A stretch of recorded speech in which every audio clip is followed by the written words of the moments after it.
What's up, guys?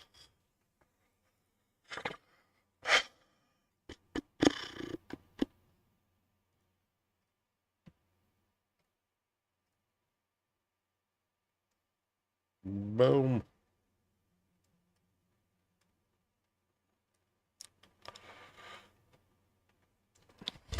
How are you guys doing today?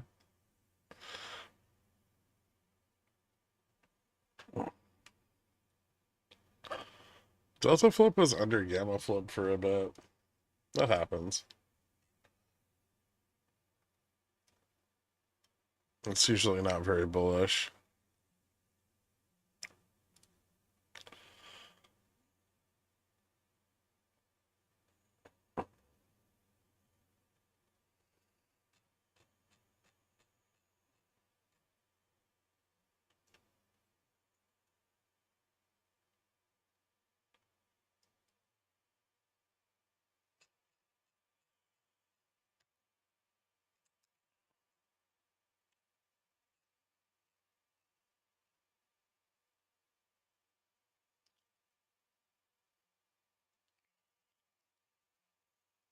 Thanks.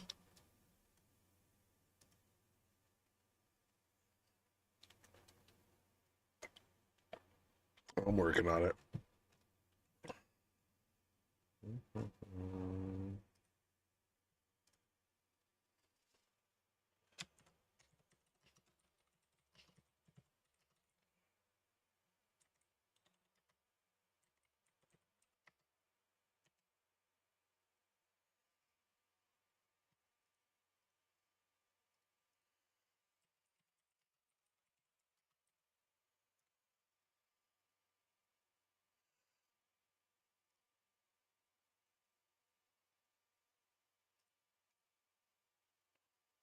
So you wanted Squamsk, and now you've got it. If someone is asking me when the minor SQ date is for S&P,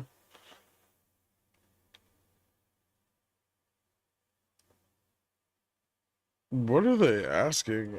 Help me, I'm Ted Dumbs.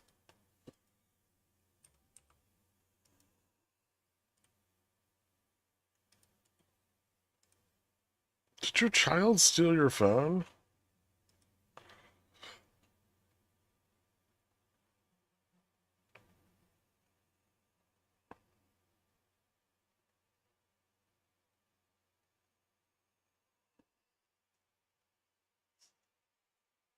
All contracts that expire on Fridays.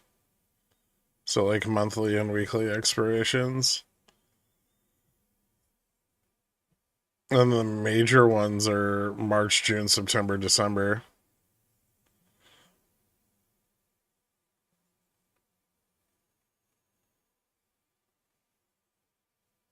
I don't know why they're referring to them as settlement. Like, I think they mean settlement quote, but it sounds like you're talking to a moron. Why are you talking to morons? Tell people to stop using ChatGPT to pretend like they're market makers. No one talks like that. Oh, okay. Maybe they're just weird.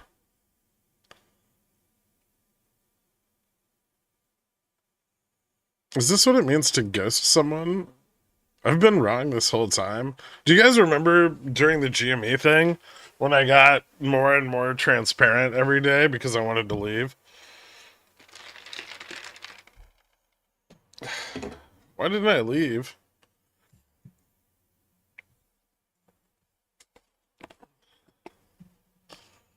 What?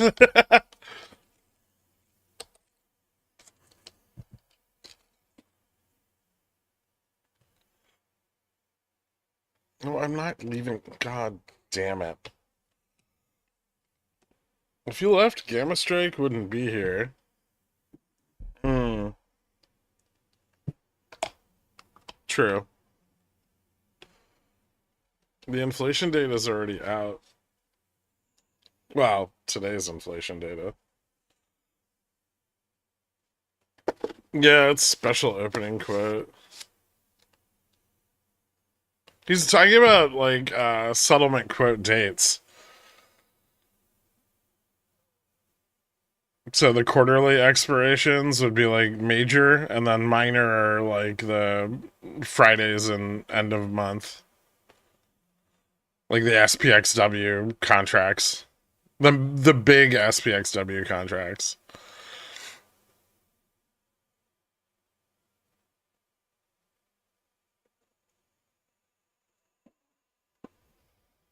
Fine, get out of here.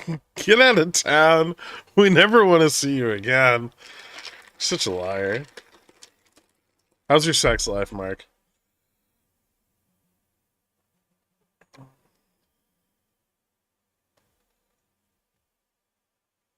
Yeah, they're AM expirations are major SQ, and then the minor ones are all SPXW.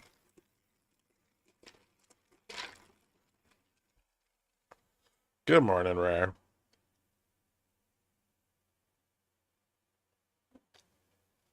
Well, yeah, I'm not gonna lie. You spend far too much of your time talking to people who sound like they don't know what they're talking about, or they've like been at a prop firm for too long.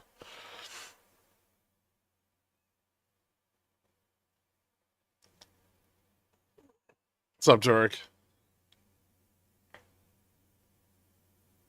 60-35. I mean, we got a little bit of support. I don't really know if that means we're going back to 60-35, 38. Thanks.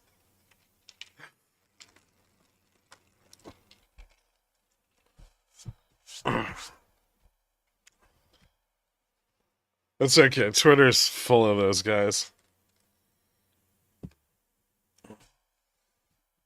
I think they just like write paragraphs and then they put it in Chat GPT and they're like, make this sound like I have years of market experience.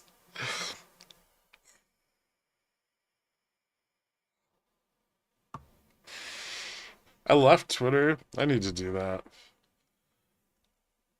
But I'm too lazy to open an account anywhere else.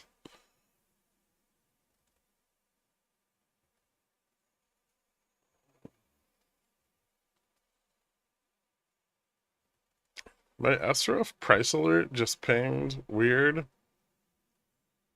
Is it a good ping or bad ping? Are you able to tell the difference?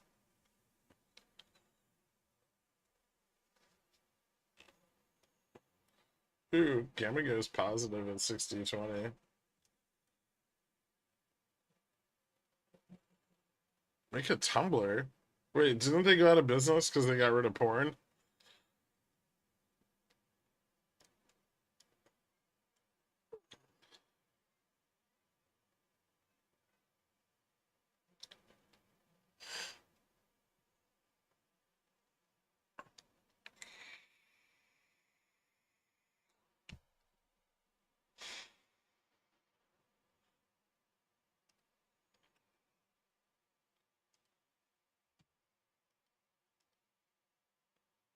Upstart is rocketing.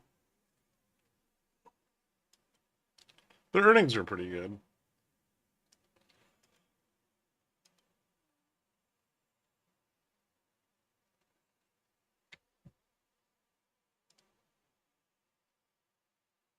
What do you mean by thoughts on PAX? I own a lot of it. It is a nice day for them.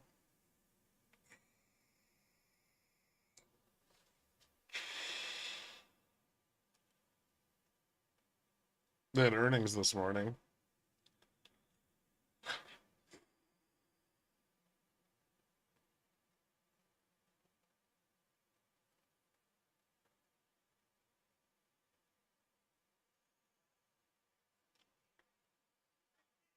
Mm,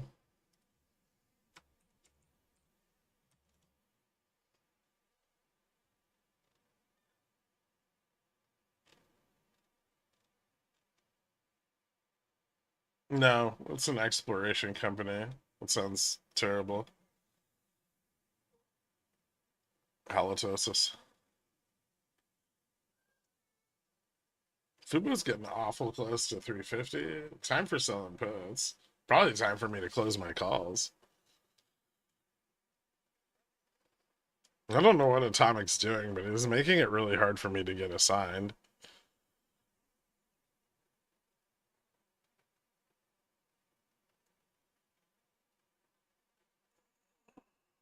I didn't listen to the call. I thought you might have. No.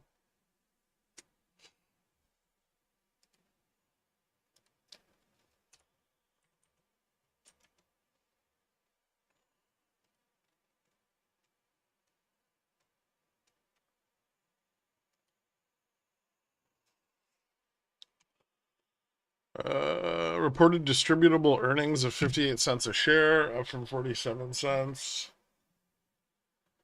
Expected EPS was 35 cents a share. Revenues from services for the quarter was 157.2 million, compared with 111.7 million a year earlier. Company maintained a quarterly dividend of 15 cents per share, payable March 17th to shareholders of record as of Feb 28th.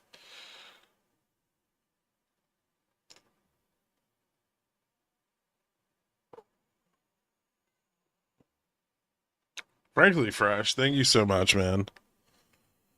Welcome to Cornichon, guys.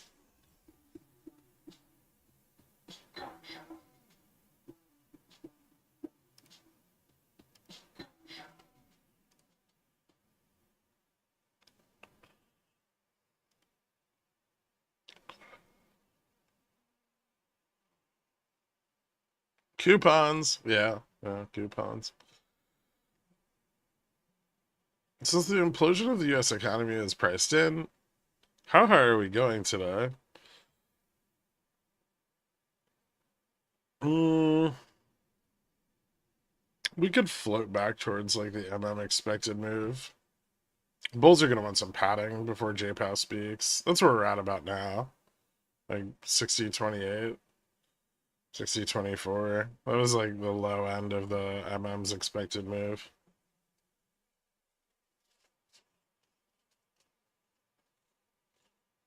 Delta neutral's back at 38. I wouldn't expect a full recovery.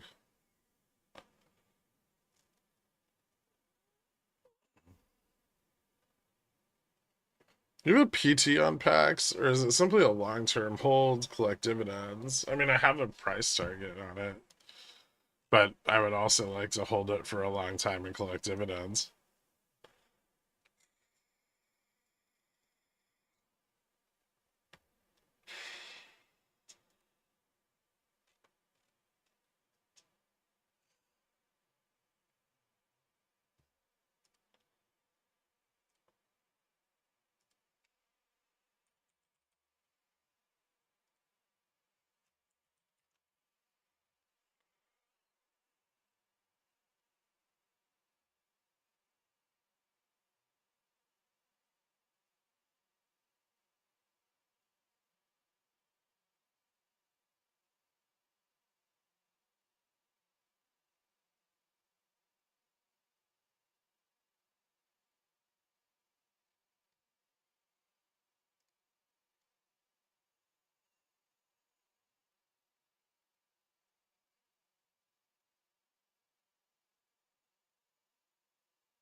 They already dropped their dividend yield.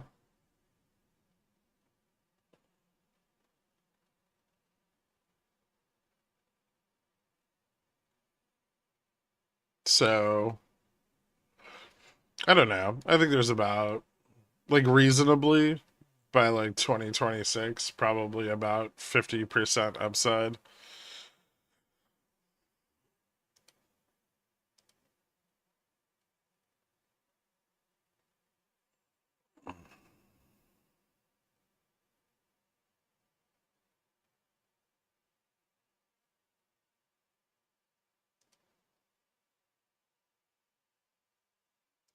So maybe around like 20 something a share.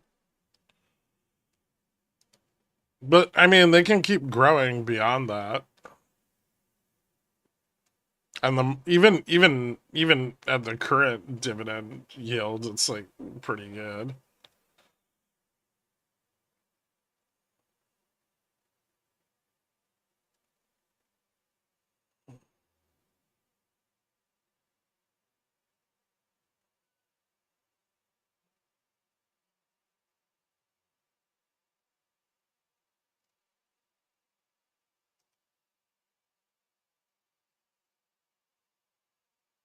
Growth plus divvy is pretty cool. Yeah, yeah, hard to find in the US.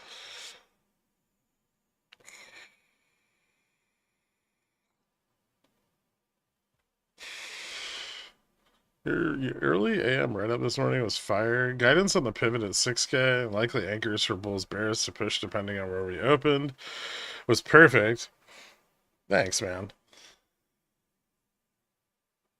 In and Out is expanding to the East Coast. Oh shit.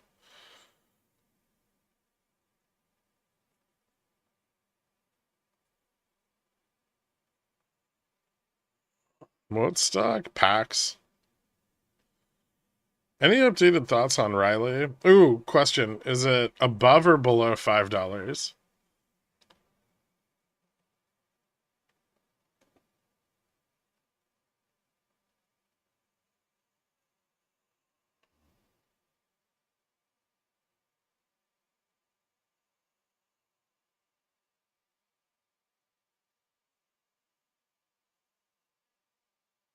Now East Coasters can wait in a line of cars for 45 minutes for a burger. I'm not doing that.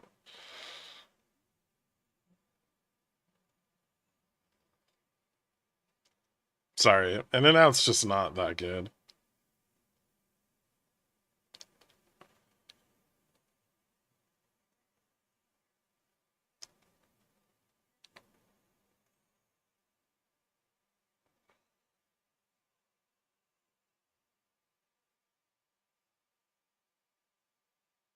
Rhode Islanders will do that.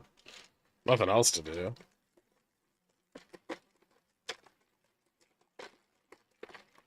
In and Out is fine. Yeah, that's what In and Out is. It's fine.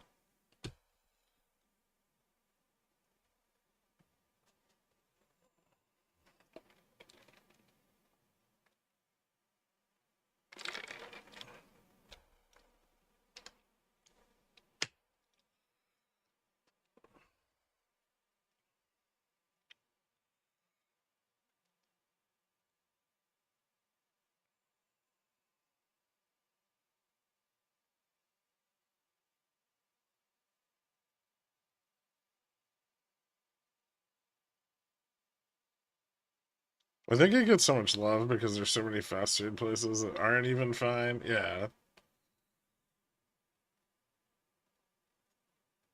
It's relatively cheap. And then, yeah. I'm in Rhode Island and I hate my life. It's awful here. But you can see the ocean sometimes. Well, depending. No, okay. You're not in the cool part. You're in like Providence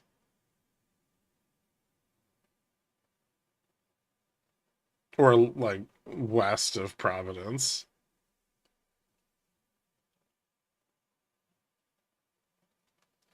At least you have the if you're west of Providence, at least you have the ticks to keep you company.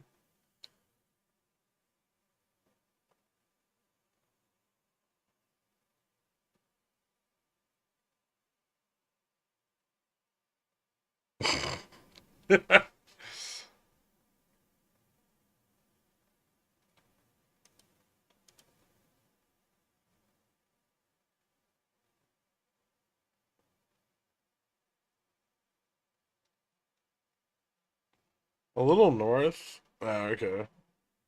Chilling out in the woods. You could have just said I live in Western Massachusetts. Same thing.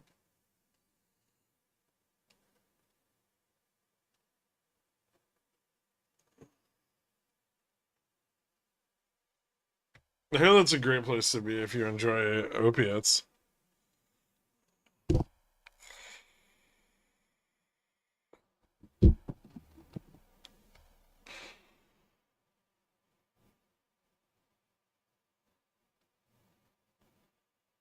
I don't live here. I live in Massachusetts. The nice part. Okay. What's the nice part of Massachusetts? Because that's a confusing sentence for me.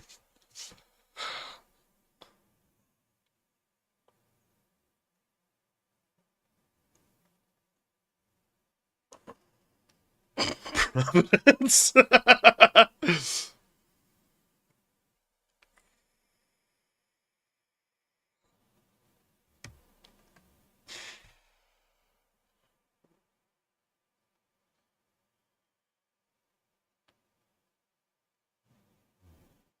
South of Brockton, north of Providence, east of Worcester.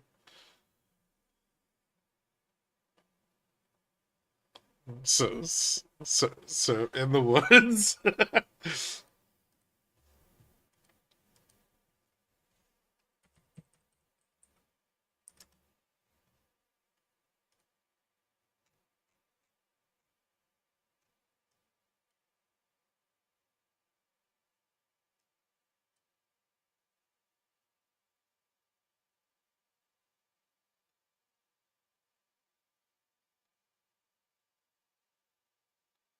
South of Brockton, but north of Providence.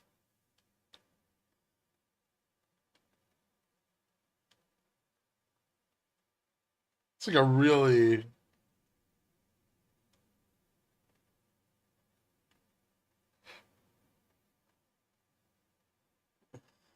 Foxborough.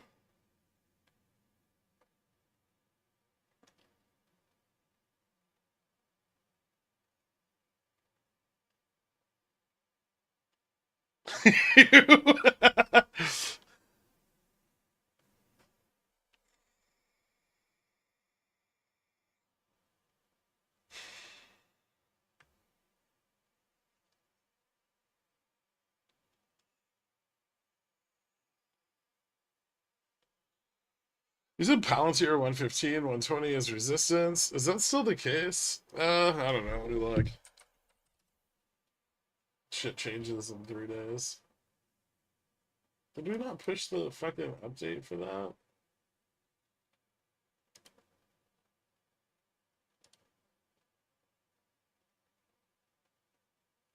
Like 125 looks like the top. It's pulling back though.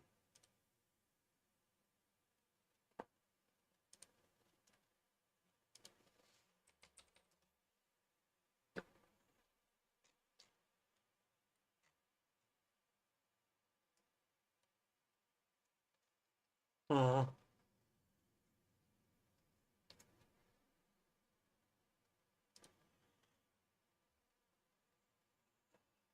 Oh, did we finally run into resistance?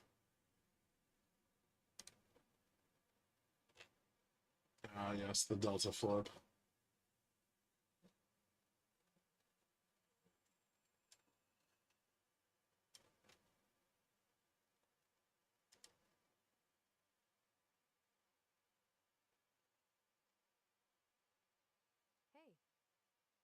Hey.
Oh shit, Powell.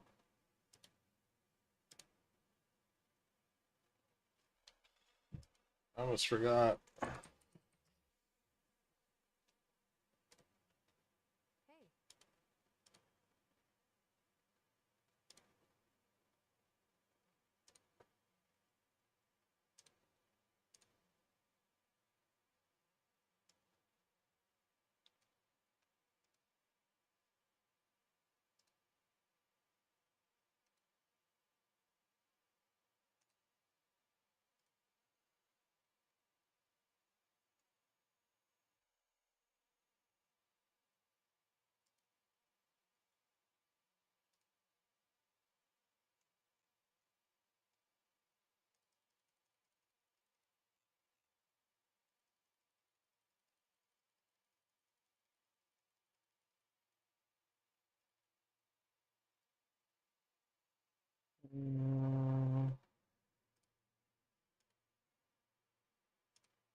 Hey.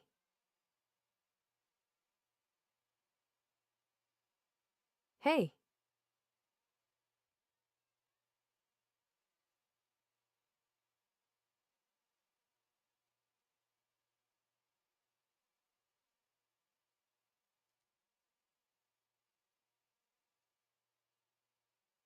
Hey.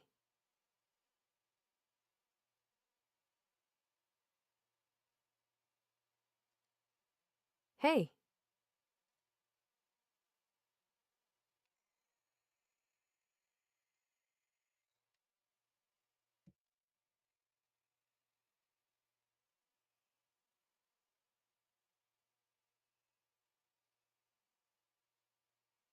Hey. Hey.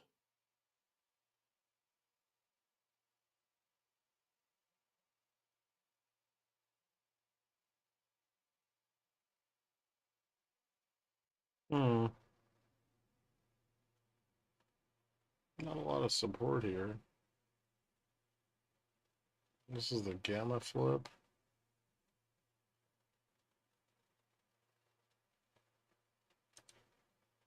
Hey.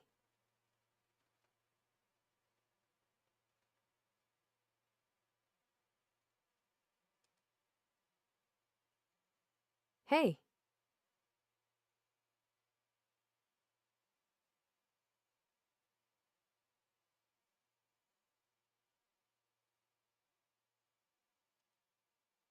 Hey.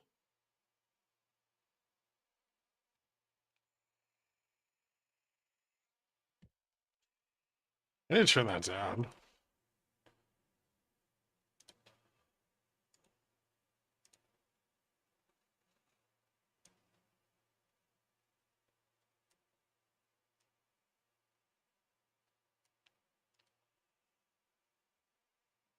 Nah, turn it up.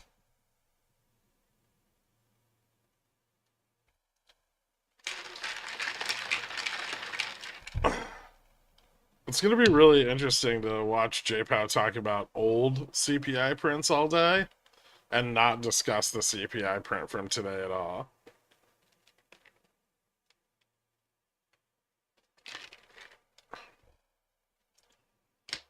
There's a bit of support at 15.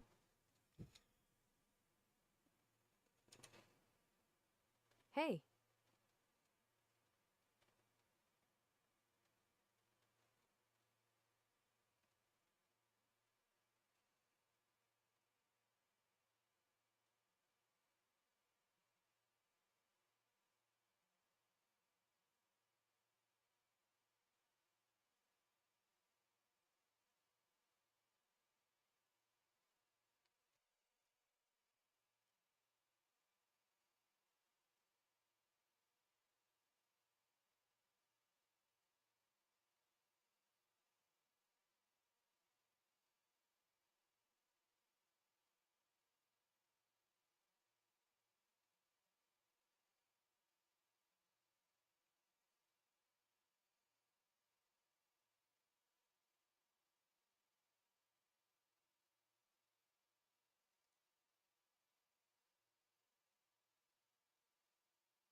Hey.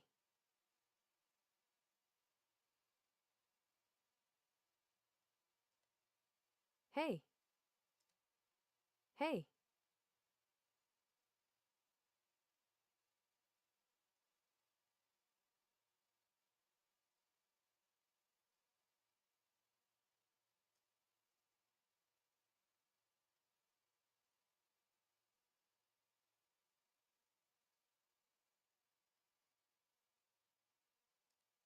Hey.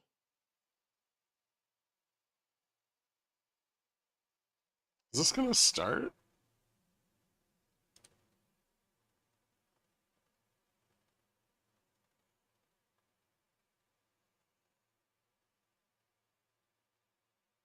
Hey.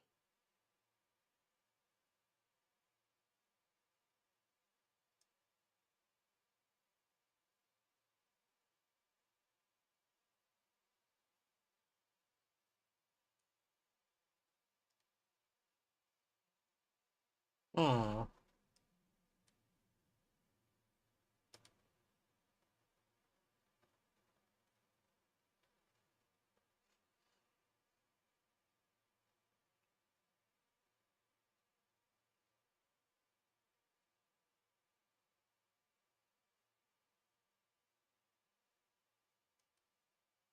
Hey.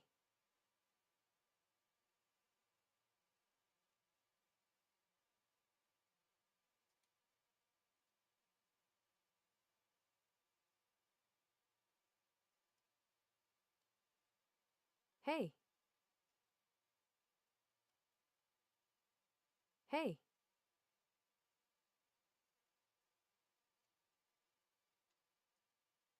Hey.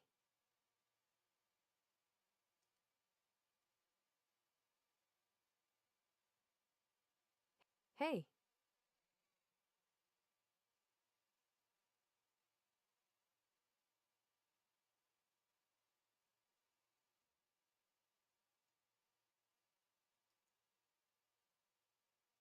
Hey. Why isn't it? Oh. Today it takes $1.21 to purchase what just cost $1 in January of 2021, as measured by the Consumer Price Index. The erosion of Americans' incomes and thereby their Fucking dude savings hasn't looked at was milk. caused by a combination of irresponsible fiscal policy, supply chain disruptions, but also by, in my view, the Federal Reserve fighting the last war, staying too low for too long. Chairman Powell, you and I have discussed that previous hearings of the Fed, like many others, assumed that the pre-pandemic era of low inflation and low interest rates would continue.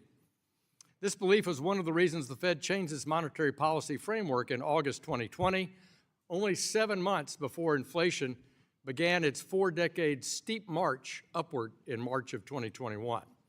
In hindsight, the adoption of the so-called flexible average inflation targeting appears ill-timed and ill-fitted for a post-pandemic world. As the Fed undertakes a review of its monetary policy framework, you must account for the lessons of the last 4 years and think about what's ahead over the horizon, not what has been. The Fed has made progress on inflation, but as the last mile seems the hardest. As Bank of America economist Stephen Juneau said yesterday, inflation is stuck above target with risks to the upside. In August 2022, with inflation raging, you gave a speech that echoed some of your predecessors as chair. You vowed to keep at it till we're confident the job is done. It's a vow you should fulfill. With this morning's confirmation that inflation is well above the 2% target at 3% and making move upwards, other economic indicators are positive. As you reported yesterday, a low inflation rate, solid GDP growth, and financial conditions continue to support expansion and investment. This is not a time to say that there are no risks, but some perhaps unseen. However, these risks, in comparison to the risks of a resurgence of inflation, present are modest. Given the already high prices due to President Biden's inflation, Americans simply cannot afford further price increases at the grocery store and gas pump. Such a resurgence would likely force the Fed to begin another tightening cycle, making mortgages, credit cards, and small business loans unattainable for many. That's why I urge the Fed to forge ahead with its monetary policy duties until you're confident the mission is complete and price stability has been restored. The fact is, over the past decade, we've witnessed too many distracting additional mandates, diluting the Fed's core mission of price stability. This is the reason we formed the Task Force on Monetary Policy, Treasury Market Resilience, and Economic Prosperity that will be led by Chair Frank Lucas. The task force purpose is to ensure that the monetary policy actions of the Fed are put under a magnifying glass and prioritized for this committee. And I look forward to our first hearing of the task force. I now want to turn to some of the other Fed responsibilities: bank regulation and supervision.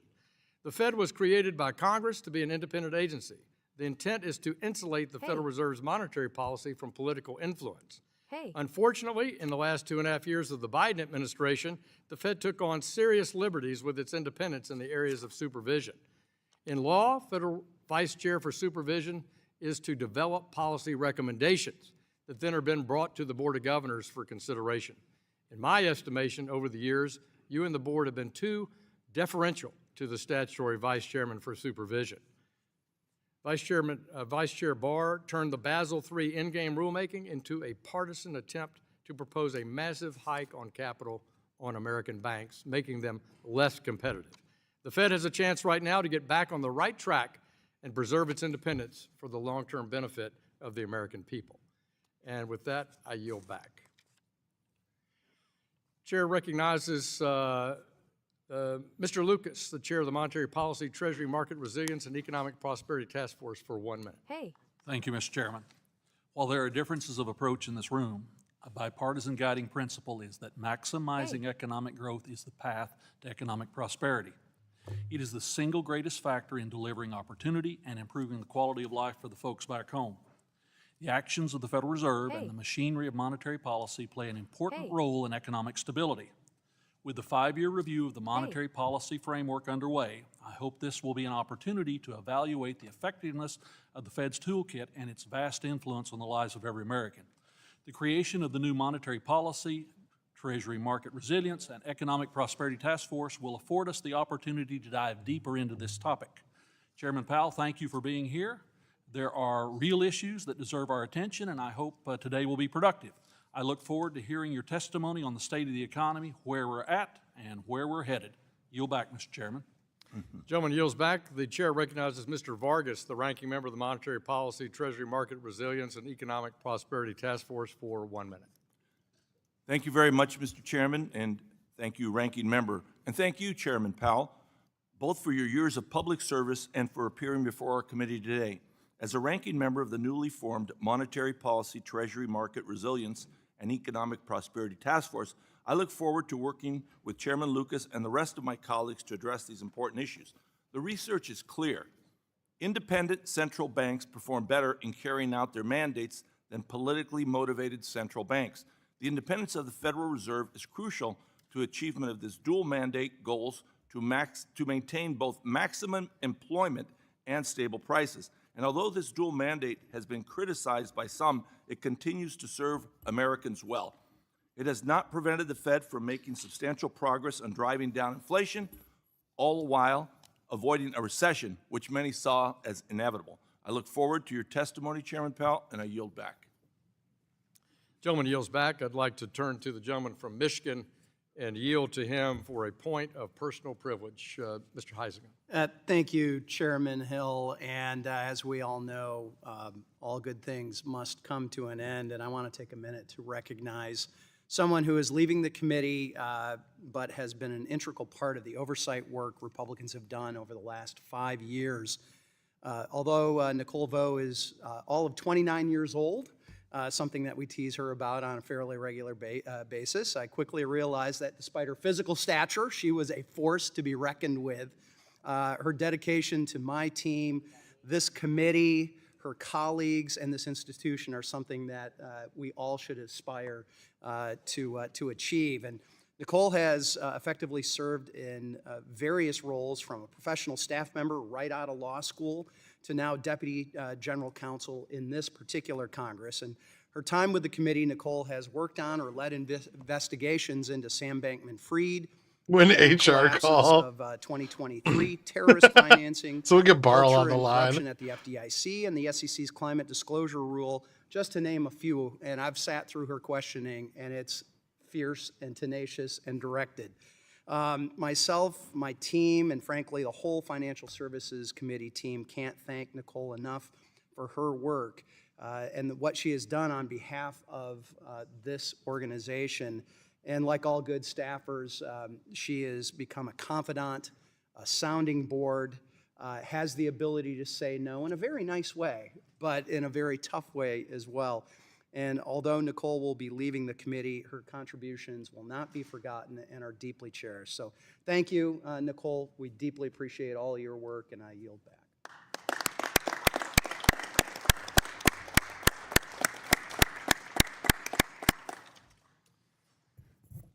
Mr. Chairman, we welcome your testimony. Chairman Powell, you'll be recognized for 5 minutes to give an oral presentation of your testimony. Without objection, your written statement will be made part of the record. You're now recognized for 5 minutes. Chairman Hill, Ranking Member Waters, and other members of the committee, I appreciate the opportunity to present the Federal Reserve's semi-annual monetary policy report. The Federal Reserve remains squarely focused on achieving our dual mandate goals of maximum employment and price stability for the benefit of the American people.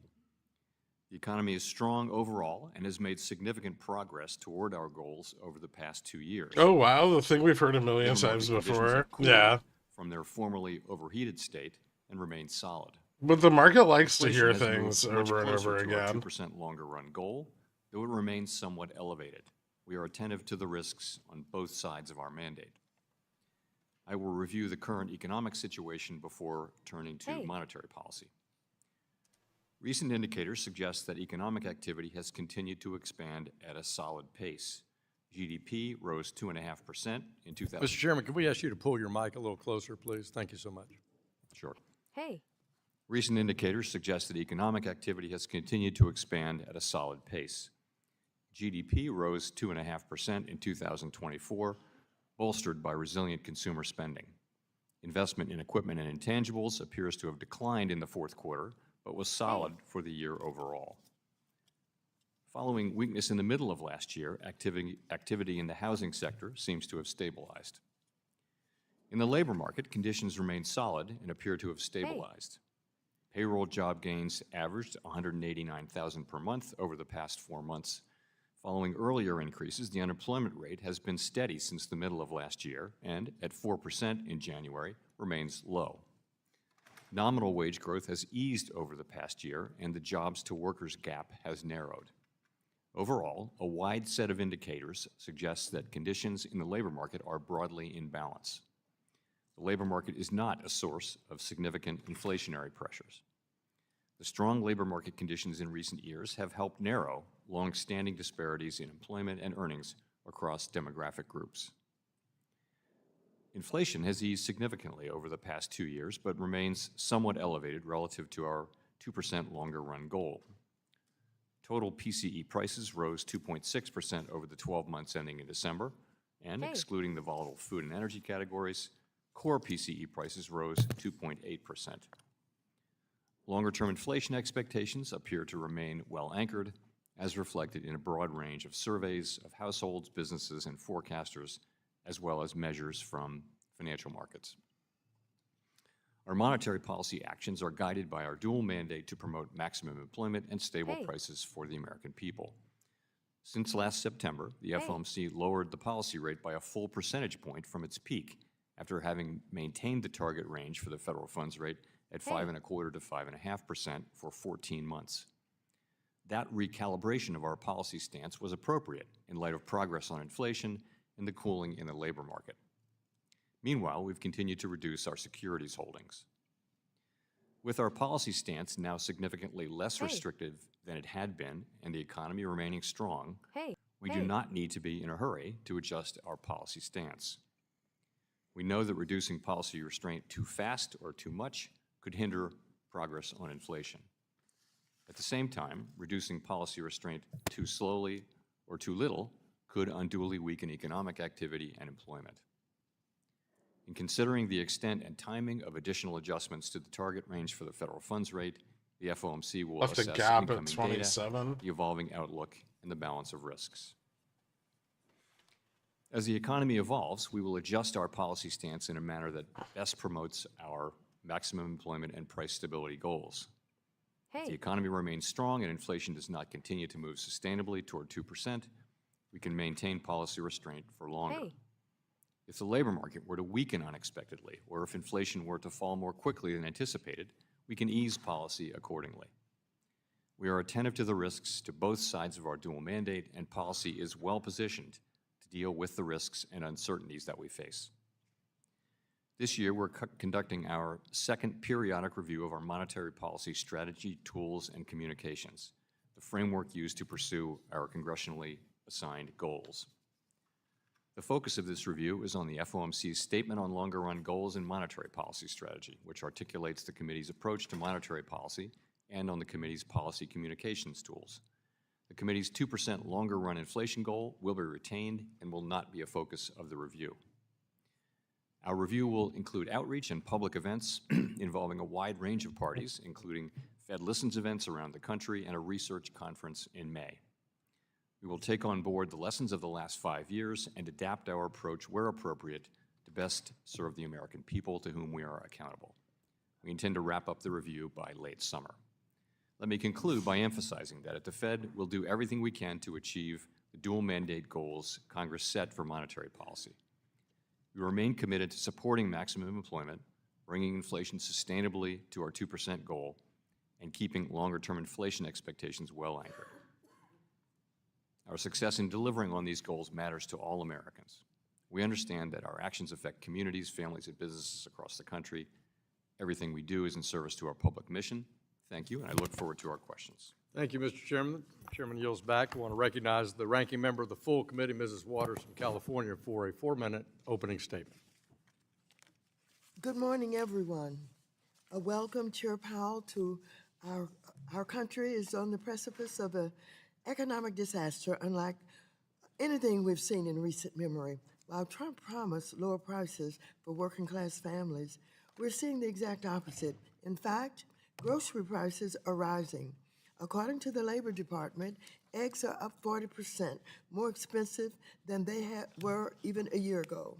In my home state of California, we've seen eggs as high as $9 and more for a dozen. Inflation is rising, and it is up to 3% for the first time since June. And other staples are about to get more expensive as Trump levies new taxes on steel and aluminum. America's consumers and businesses are facing uncertainty and chaos. This is all because Trump and his unelected billionaire co-president Elon Musk are taking a sledgehammer to our economy and democracy. In recent days, they attempted to illegally kill the I believe Consumer this lady may Financial be Protection old. Bureau, the same agency created after the financial crisis of 2008. Since its inception, CFPB has successfully fought on behalf of working-class families against abusive big banks and predatory lenders, and not to mention returned $21 billion back to families who were swindled. Chair Powell, you explained yesterday that with the CFPB shutdown, there is no agency to supervise big banks to ensure they follow consumer finance law. In the face of these illegal, cruel, and relentless attacks, Chair Hill, hey, it is both urgent and critical that you immediately convene a long overdue hearing with CFPB Acting Director Vaught, members of Congress, and importantly, the American public deserves answers as to why Musk and his Doge minions are in possession of sensitive consumer information and what they are doing with it. Additionally, Trump is simultaneously threatening import taxes on U.S. companies that will increase the cost of groceries and other basic supplies for all. Trump is freezing funds for housing assistance and community development and whittling down the federal workforce so that his billionaire boys club can suck any of these workers' salaries into their own pockets. This is all part of Trump's Project 25 playbook. You know what else he's taken from Project 2025, Chair Powell? Their plan to eliminate the Fed. We're watching this play out as Trump doubles down on his efforts to gut the independence of the Fed. As we've seen with demands that you drop rates immediately. In fact, his co-president must attack Fed independence in a tweet earlier this year. Chair Powell, I know you have been adamant about the independence of the Fed and have, thus far, resisted pressure from Trump. But after your decision to eliminate DEI initiatives, following Trump's illegal order, I'm concerned that Trump has more influence over you than you let on. I speak for all of my colleagues on the Democratic side when I say that you must stand firm in defending the Fed's independence, reject any attempt by Elon Musk and his Doge minions to gain access to the Fed, its systems and data, and speak forcefully about what's at stake for our economy. The American public must hear from you, our central bank, today. Gentlewoman yields back. I yield myself 5 minutes for questions. Thank you again, Chairman Powell, for being with us. Let me start with the Fed's bank regulation and supervisory function. As I mentioned in my opening statement, over the past 2.5 years, the outgoing Vice Chair for Supervision has pushed new regulations that would move the United States towards a one-size-fits-all approach to prudential regulation that disregards the congressional mandate that's been quite clearly established for regulators to tailor bank regulation based on an institution's size, complexity, and risk profile. Earlier this year, the Fed board announced that Michael Barr would be stepping down from his position as vice chair on February 28th, 2025, or earlier, should a successor be confirmed. Significantly, the board also announced at that time that it does not intend to take up any major rulemakings until a vice chair for supervision successor is confirmed. I've discussed this with you. I've got concerns about that. You're not abdicating your supervisory response while we wait around for a vice chair for supervision. Do you agree that it's the Board of Governors that has the responsibility for bank supervision policy? I do, and I would also agree that we need to carry on with our regulatory and supervisory duties. We can't take a holiday, and we will proceed with the things that we should be proceeding with. You testified in the Senate yesterday, and I know you enjoyed time with the senators, and you talked a little bit about Basel III Endgame. And again, in my opening statement, I talked about that the intent was to harmonize those rules, true, for the largest institutions in the world, but also do that in a way that's capital neutral. And many of us here in Congress on both sides of the aisle felt like Vice Chairman Barr's approach was gold plating already high standards for American banks. You testified yesterday that you think bank capital levels are about right for those large institutions. Would you tell the committee today that it's your intent to repropose a Basel III endgame approach, just speaking on behalf of the Fed only, not the other supervisors, and that it be take into account the comments and that it be generally capital neutral? We do intend to repropose Basel III Endgame, and we intend to do that just as soon as we can get together with the new leadership at the two other banking agencies. And as I mentioned, I think we can do that pretty promptly once those people are in place. I look forward to doing that. My long-held view, as I've said in many of these hearings, is that capital in the banking system for the largest banks is at about right. And that would be my starting point on going into these discussions. But I do want to defer. I do want to, leave it for my upcoming, new leadership at those agencies to have their own views on that. I think that's important. I think it needs to be coordinated and harmonized among our supervisory agencies. And I do want you to take into account how Basel III Endgame proposal interacts with other pending rules, whether they're on liquidity or the other things like operating risk in the companies. I think that was a lot of centrality of the comments that we saw on your Barr proposal. Turning to monetary policy, looking back at 2020 and 2021, I was looking at all the principal monetary policy rules that you report in your semi-annual report. And had you followed any of the monetary policy rules that you track, they would have had you tighten sooner in the cycle rather than waiting. And I think that could have reflected, maybe not seen us have a 40-year high in inflation. Using the benefit of hindsight, do you think you should have looked at those rules more closely in the open market operations and tightened sooner? I will say, and I've said before, that hindsight suggests that it would have been good if we had tightened earlier. I don't know how much difference that would have made, but I'd be very careful with those rules. Those rules, those rules in the middle of last year suggested that our policy rate was a couple hundred basis points too high. Will Basel III Endgame be So split into two movies to we get need more to- sales? Of they're course. a starting point, not an ending point. Is my Right. only point. But we've had this conversation before. The point is that they do offer a roadmap, and you do mention them in writing in your monetary policy reports, except for one time during the pandemic.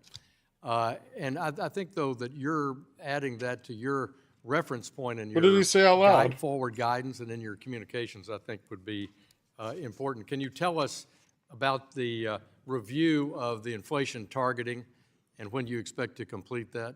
Expect to complete it by the late in the summer this year. We're just beginning it now, and we're going to look at all the decisions that we made, and why we made them tightened back in earlier. 2020. We're going to ask ourselves what's changed. We're going to be open to criticism and In 2 years, that statement will be, we shouldn't have cut. discrete adjustments. I thank you for being with us today, and I turn to the ranking member of the full committee, Mrs. Waters, for 5 minutes for your questions. Thank you very much, Mr. Chairman. It is no secret that President Trump, that he wants to do away with the Federal Reserve altogether. He said he knows interest rates much better than you do. I want you to know that some of us here have been fighting to make sure that everybody understand the importance of the central bank. Every country dealing with crypto, their central bank is involved. But, of course, Trump and the opposite side of the aisle fought us. And that's one of the reasons we were not able to come together with a bipartisan agreement on stablecoins.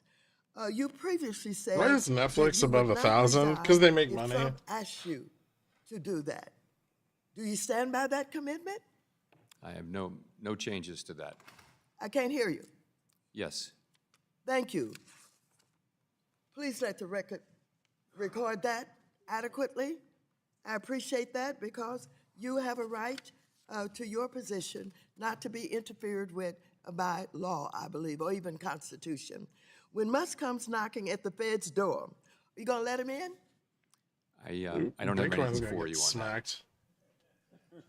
Would you like to tell us today that you won't let Doge into the Federal Reserve or have access to the systems and the data?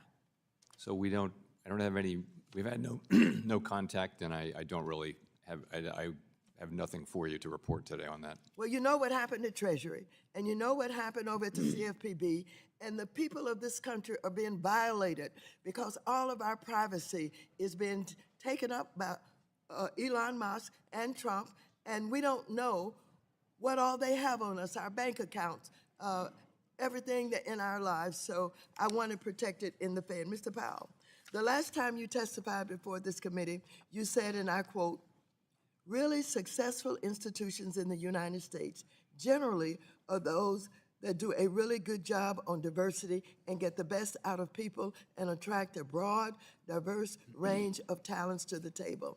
That is the way we feel about it. And at the Fed, and that is what we've been doing and will continue to do. Chair Powell, how will you ensure that the Fed continues to attract the best and most diverse employees?" We're institutions like ours, private and public, are in a constant contest to hire the best talent in the country. And we've all learned, I think, and certainly we have, that we will go anywhere to find that talent, and including places that we didn't go 25 years ago. And we'll just continue to do that. We're recruiting, as you know, at many, many, many universities and colleges, including historically black universities and colleges, and others. And that's what we find, and that's our practice. We think that's the best way to go about it. Thank you very much. And that's what I've always felt about the Fed. No matter what they call it, you only attracted and hired the best qualified people in your operation, no matter what they refer to it as, what they call it, whatever way they define it. Is that right? Yes. Thank you very much. Chair Powell, are you willing to provide my staff with an immediate briefing from your agency on the status of your OMWEs and equal employment offices? Yes. Thank you. I believe that you know that the OMWEs were created with the Dodd-Frank reforms. It's in law. And as I understand it, any attempt to dismantle OMWEs would have to come before the Congress of the United States of America. Is that your understanding? Well, yes, Section 342 of Dodd-Frank, which is the OMWE section, is the law. Thank you. Chair Powell, to what extent have you consulted with other board members in determining how your agency is complying with Section 342 of Dodd-Frank and as well as any other federal anti-discrimination law? I think we've consulted with senior staff and board members quite a bit.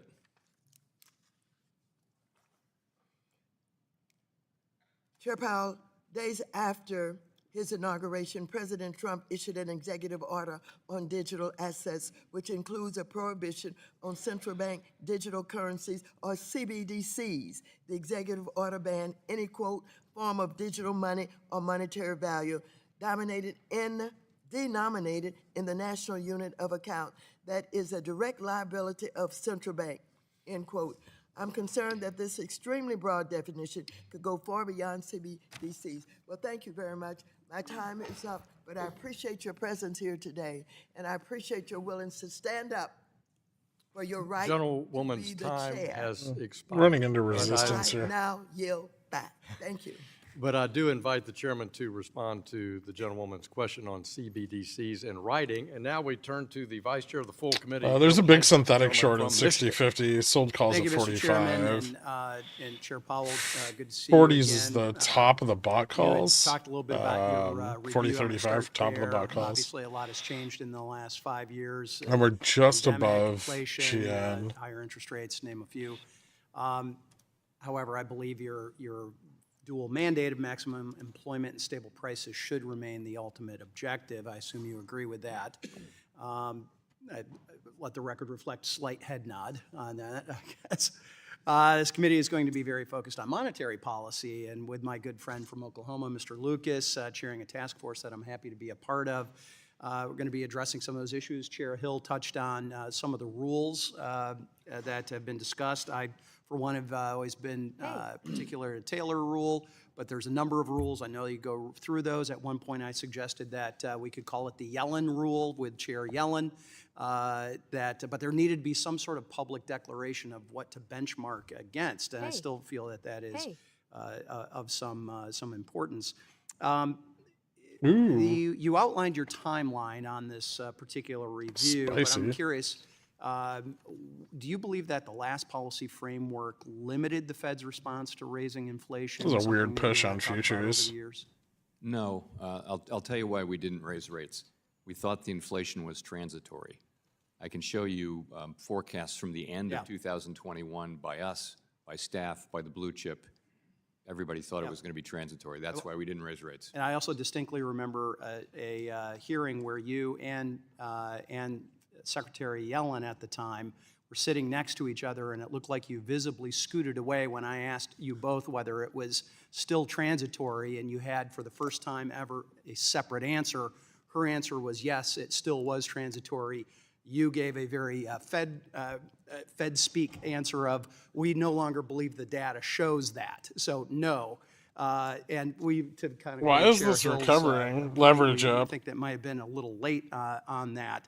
On back to the review, I'm curious, what sort of input are you looking for from the public and from Congress as you go into that review? So from the public, we'll do a series of Fed Listens events, which were very successful the last time. And it involves us sitting down and meeting with people, some of whom know a lot about what the Fed does, some of whom just tell you what's going on in their communities. It was really, it was a very successful part of our outreach last time. In terms of Congress, you know, we'll keep you informed of our progress. We welcome.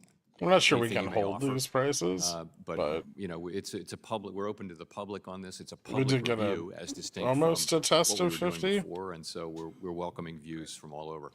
And not to get ahead of the chairman, but I look forward to us having more conversations about that with the working group. I want to switch topics and focus a bit back to the bank supervision. Michael Barr has stepped down from his position as vice chair for supervision effective at the end of the month. And whether, frankly, President Trump fills that position is entirely up to him. But in the absence of a vice chair for supervision, you're still working, I think, on it. I think your quote to the chairman was, "There's no time for a holiday." Now, this vice chair of supervision is a Fed governor that has, frankly, extraordinary powers and responsibilities. And ultimately, my question to you is, does the Fed really need a separate vice chair to complete its work? Now, I got here after the 2010 election, 2011, shortly after Dodd-Frank was passed. I know this vice chair position was created by Dodd-Frank. I've just been dealing with the echo effects now for the last going on 15 years of Dodd-Frank. Do we really need to have a separate vice chair of supervision? So for many years, as you know, we did our business without a vice chair for supervision. What that means is everything goes through the full board. And it was effective? I think it was, and also there was less volatility. Explain that. Why was there less volatility? Well, because you've got a group of 7 people on the board, and there will be some as appointments change. There'll be some changes in the approach to regulation, but putting it all in a single person, admittedly just to recommend to the board, can lead to sort of some volatility in these things, which is really Should be a larger bit of swings support in at policy. larger 40. swings in the kind of things, and that's not great for the institutions that we want to regulate. We want to have a good set of regulation that doesn't swing back and forth very much. The question of whether it's a good thing to have in the law is really one for you. But I will tell you, we will once Vice Chair Barr completes his term in a few weeks, we will continue on until there's a new Vice Chair for supervision, and we can very much get our work done. Or Hey. if there is one. So with that, Mr. Chairman, my time has expired. I thank the Vice Chairman. Mr. Heisger yields back. Recognize the gentleman from California, Mr. Sherman, 4 or 5 minutes of questions. Chairman Powell, you are the only bipartisan person or thing left in Washington. You were appointed by Obama. Trump gave you a promotion. Biden reappointed you. And you are the only Biden appointee not to hear the words, "You're fired," from our president.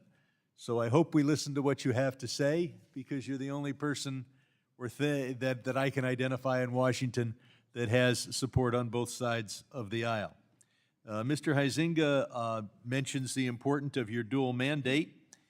Project 2025 calls for abolishing the dual mandate and eliminating a mandate that you focus on employment.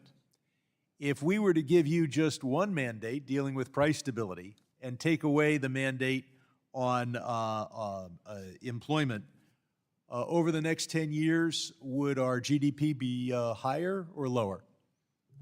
It wouldn't be possible for me to say. Does the fact that you focus on employment as one of your dual mandates lead to lower unemployment, higher employment in our country? It may do so. We do balance those things to some extent. That may be right. Chair Hill spoke about how important it is that you maintain your independence. I noticed that in light of the hiring freeze, the Fed has removed all its job postings. I'm hoping that your personnel policy will be as independent as everything else at the Fed. But I'm more concerned with the president's statement at 7:58 this morning, where he said interest rates should be lowered. He said it. Will that influence what the Fed actually does? I, as a practice, never comment on anything the president says, but I think people can be confident that we'll continue to keep our heads down, do our work, make our decisions based on what's happening in the economy, the outlook, And the balance of statements risks. by elected No officials change. are not among the things that cause you to act one way or the other. That's correct. Thank you. Hey. he went on to say, he said, interest rates should be lowered, something which would go hand in hand with upcoming tariffs. Let's rock and roll America. I certainly agree with the rock and roll America, but I hate our Peterson fucking Institute, country. says that the policies that the president ran on will raise the CPI by between 4 and 7.5 points. And I think the biggest element of that is the proposed tariffs. If we have higher tariffs across the board, say 10 to 25%, would that increase the cost of living? And would an increase in the CPI or related indexes of the cost of living lead to higher interest rates? You know, there are many organizations, public and private, whose role is to speculate publicly about what this might be. What we're doing is we're reserving judgment until we actually know what the policies are. But if we have a higher cost of living, does that lead to higher interest rates? The CPI goes up, or CPE, excuse me? Well, if inflation goes up in general, Yeah. forget about tariffs. In general, of course, we will use our tools, which is the interest rate, to bring it back down to 2% over time. Okay. Yesterday, you told the Senate we're going to release the stress test scenarios before we implement them. Will you take a holistic look at large bank capital requirements, including the risk-based capital ratios like Basel III Endgame, stress testing, to make sure that you don't have a contraction in the ability of credit to Main Street businesses? Yes. Great. There's a proposal in Project 2025 that we abolish Fannie and Freddie. If there was no explicit or implicit federal guarantee for those who invest in mortgages, would that lead to higher mortgage interest rates? Since you'd no longer be borrowing on the credit of the United States, in other words, so Fannie and Freddie would be privately funded, it could lead to that. I think privatizing Freddie and Fannie might have other virtues too, though, as has been considered many times by this committee and others. Might have some virtues, but it would lead to higher mortgage rates. It could. The CFPB has been put on ice, but all the regulations remain in force. So if you're a bank that wants to comply with those regulations, there's nobody that can give you any clarification. So you don't know. And if you're a bank that doesn't want to comply, the next presidential election may put into practice a CFPB that enforces all the regulations that the Trump administration has tried to eliminate. Does that cause confusion for banks?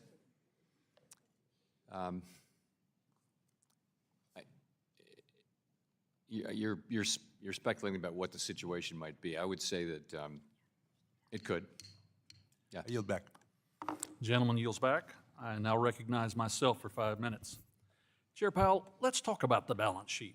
As we've discussed several times before, the consistent and massive growth of the federal debt creates long-run challenges for both the United States and saddles future generations with an onerous burden. But it also creates a challenging environment for the markets as the Treasury market expands in kind. As the Fed engages in quantitative tightening, allowing the Treasuries to roll off, the Fed is careful to ensure that there are ample reserves for the balance sheet. Could you briefly discuss the conditions that determine the ideal level of reserves? Sure. So let me say that we intend to slow, and we have slowed, but then stop the process of shrinking our balance sheet at a time when we think that reserves are somewhat above the level that we judge to be consistent with our ample reserves framework. So what that means is we want reserves to be ample, meaning we don't want them to suddenly appear to be shortages of reserves. So we're going to think of where those shortages might appear, and we're going to put a buffer on top of that, because nothing good happens when there's not enough liquidity.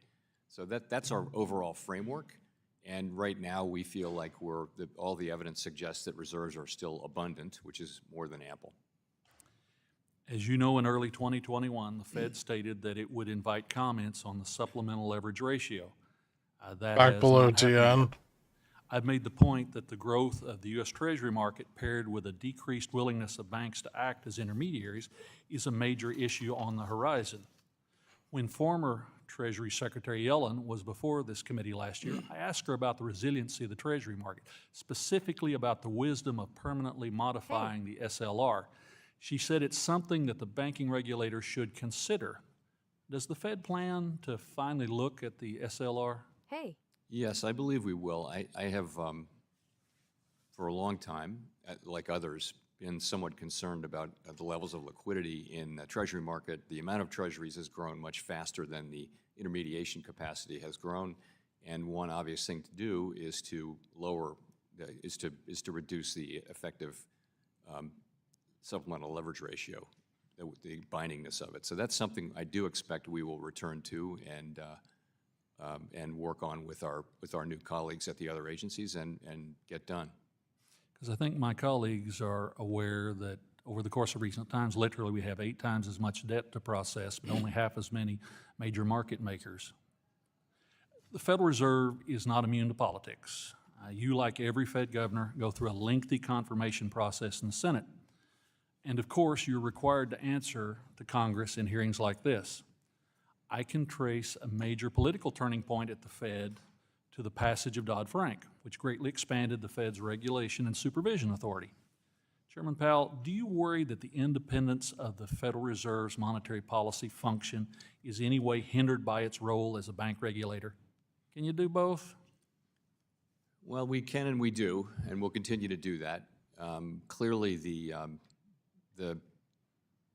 regulatory and supervisory side is more contentious in political circles. But we will continue to carry it out as best we can and to do so in a non-political way as best we can. And clearly that'll be a major discussion topic in the task force. In my remaining time, could you discuss the Fed's 5-year review of monetary policy? hey, What are the categories of issues you think that will be helpful to receive feedback on? So a good part of it will be looking at the changes we made in 2020, which were made in an environment where we had been stuck at the effective lower bound at 0 for 7 years. And the highest we got our rate really was sustainably was 1.5%, and that was the highest of any advanced economy central bank. So the concern was that at the slightest downturn, we'd be back at the 0 lower bound and we'd be stuck. So we were looking for ways to make up for that. So then the question is, we got this inflation out of the pandemic and the events related to it. Are we in a different place now? And I think the chances are pretty good that maybe the effective lower bound is still a concern, but it's not the base case anymore. So we need to look at that and decide how what are the implications of that for our framework. Thank you, Chairman, and I look forward to several more discussions on these topics. And with that, I yield back the balance of my time, and I recognize the gentleman from New York, Mr. Meeks, for 5 minutes. Thank you, Mr. Chairman. Chair Powell, thank you for being here today, and you've indicated in past hearings that geopolitical tensions pose important risks to global economic activity. In fact, around this time last year when you appeared before the committee, you and I discussed how conflicts around the world, specifically the war in Ukraine, had impacted the cost of things like groceries in the United States of America. At that time, you indicated that the war had caused commodity prices to move sharply back home. Does that sound correct to you, familiar to you? Yes, it does. So, just to reiterate, in this interconnected world that we live in, would it be safe to say that economic instability in other countries has the potential to impact economic factors here in the United States? Sometimes, yes. And so, given that fact, would it seem like a smart move for the United States government to remove one of our most effective strategic tools that, by mandate, assist U.S. commercial interests by supporting developing countries' economic growth and building countries' capacity? What do you expect for to PPI? participate in the world trade? Expect it'll probably be hotter. Would you agree with that? It's not for me to be the judge or to say on that. Well, we do know that a number It'll get of, worse like, as time goes on, especially with USAID, steel and aluminum tariffs. But they buy um, a lot of their There's a good chance that front running of the agricultural tariffs is products, still etc., driving demand. from American farmers. Hotter than And in fact, expectations? That's what hotter it means. helps the U.S. economy when you look at the volume of agricultural products that are being bought so that we can continue to be a part of the rest of the world. Would that be correct? As far as I know, yes. So, today we find ourselves facing a situation where the president and his Dodge buddy Elon Musk seem hell-bent on dismantling USAID, no matter the consequences, even if they are dire. To me, the assault on this congressionally authorized body represents an attack on the rule of law and should outrage every member of this body. Every member, Democrats and Republicans alike. And I know that your interest is squarely within your dual mandate and not foreign policy. I sit on both committees. I'm here, but I'm also the ranking member on the foreign policy. What the fuck can't these committee. people speak properly? So I Also, can't holy sit here fuck, today 39 months. and pretend that what we're doing We're just getting won't started, impact Lawrence. employment and economic stability right here in the United States of America. Weakening USAID will fuel global crises, endanger American security, embolden other nations like China and Russia, and leave us here in the Trump administration solely responsible for the fallout. So I have to take this opportunity to urge my colleagues on the other side of the aisle to also stand up for USAID. Anytime we travel, we go visit what they do. We go visit the good that they do. We go visit what their and how their economies improve so that they can be part of the global economy. So, Correction, Jesus doesn't because like people foreigners. care about the rest of the world, then because we care about our country and recognize that instability elsewhere threatens our stability right here. It is extremely important in an interconnected world. What does this have to do with because the JPOW? economy Nothing. is interconnected around the world. We did get cannot through like a little like isolate 30-minute ourselves window there without any from the rest of grandstanding though. I thank you, Mr. Chairman, and I yield back the balance of my time. Gentleman yields back. The chair recognizes the gentleman from Texas, Mr. Sessions, for 5 minutes. Mr. Chairman, thank you very much. Chairman Powell, welcome. We're delighted to be here, and I hope that this comes with greetings from every single member that we appreciate and respect you taking the time, even though you're expected here. We think you show up, and we admire you. Mr. Chairman, you and I both know that way back when, and we assume 21, that there was a decision made by the Fed that gets close to quantitative easing and then the term tapering. Jesus hated a lot of We know people, that but no one we more saw than those foreigners. monetary Exactly. stimulus to help the country, and I get that. There was about, in my opinion, Christian values. $2.3 trillion that were taken out in loans. And Starve the hungry. Chairman, Give them bootstraps. just spoke a minute ago about the term debt versus growth. Debt versus growth, about this. No amount of boots, money just the that straps. sits out there on the debt side. Could you please take a minute and discuss And trickle this down on them. Exactly. issue and how we should be looking at it? Thank you.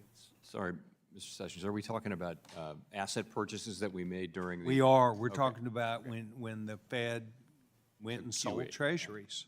No, we bought treasuries. Fucking Sessions doesn't know So- what the It Fed was a does. situation- I'll tell you why we did it. You know, we were just out of the worst part of the pandemic, and we didn't know how, frankly, how good things were going to be, how strong the economy. We were very concerned. COVID is still raging, and it actually, you know, had a very strong wave right into 22. But we wanted to just, we didn't want to stop buying treasuries too soon.